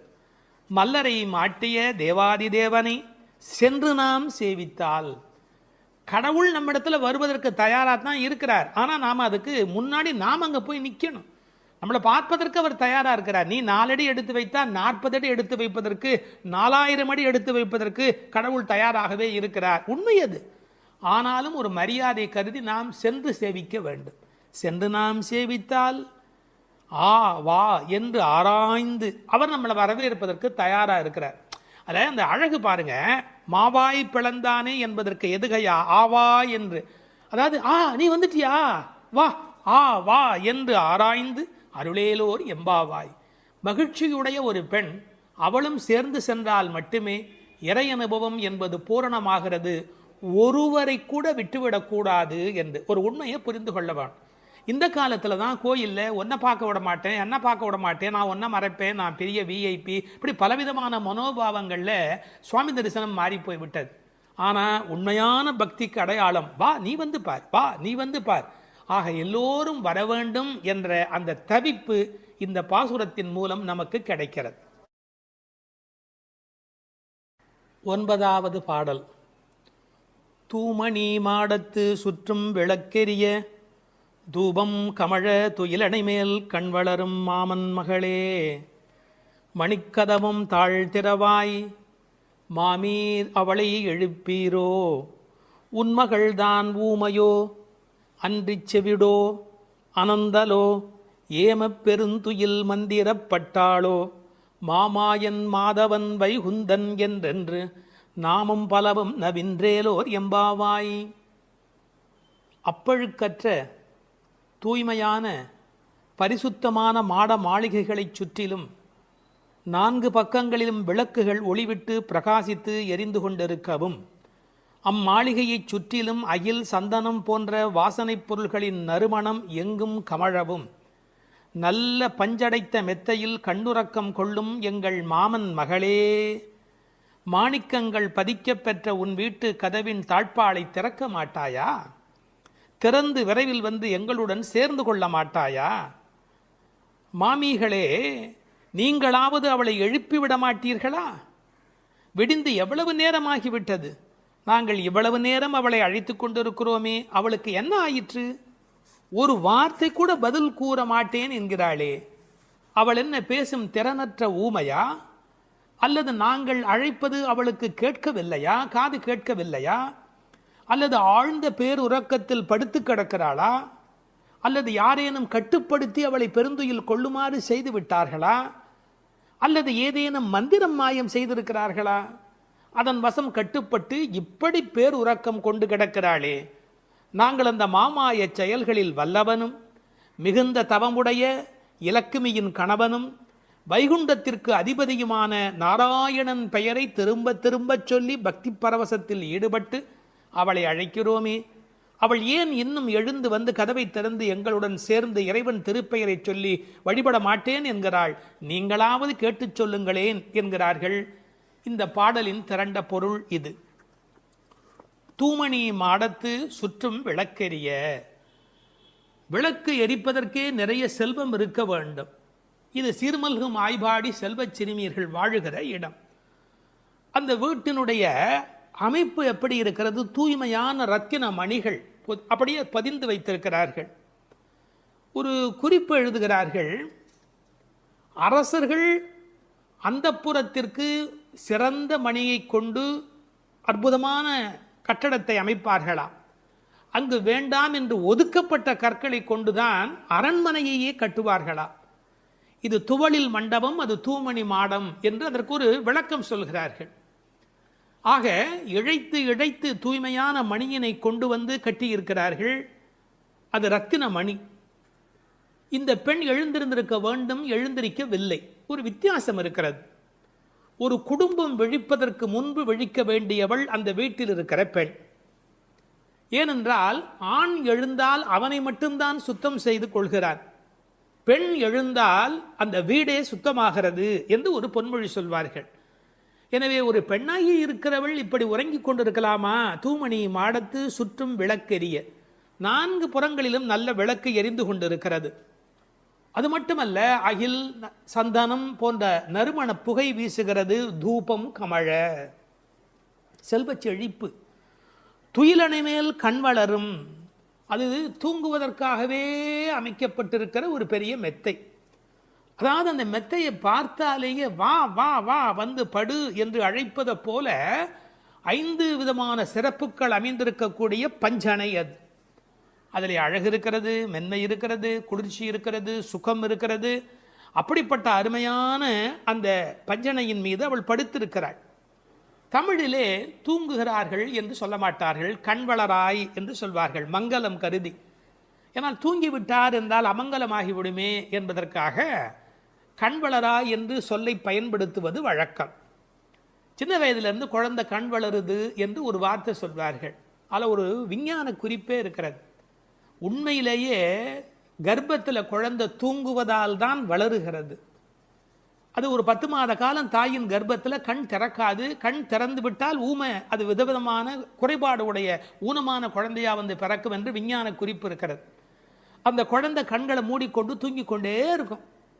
அதில் என்ன ஆச்சரியம் என்று கேட்டால், அப்போதான் அது வளருகிறது. ஒரு புள்ளியிலிருந்து ஒரு குழந்தையாக முழுமையாக வளருகிறது.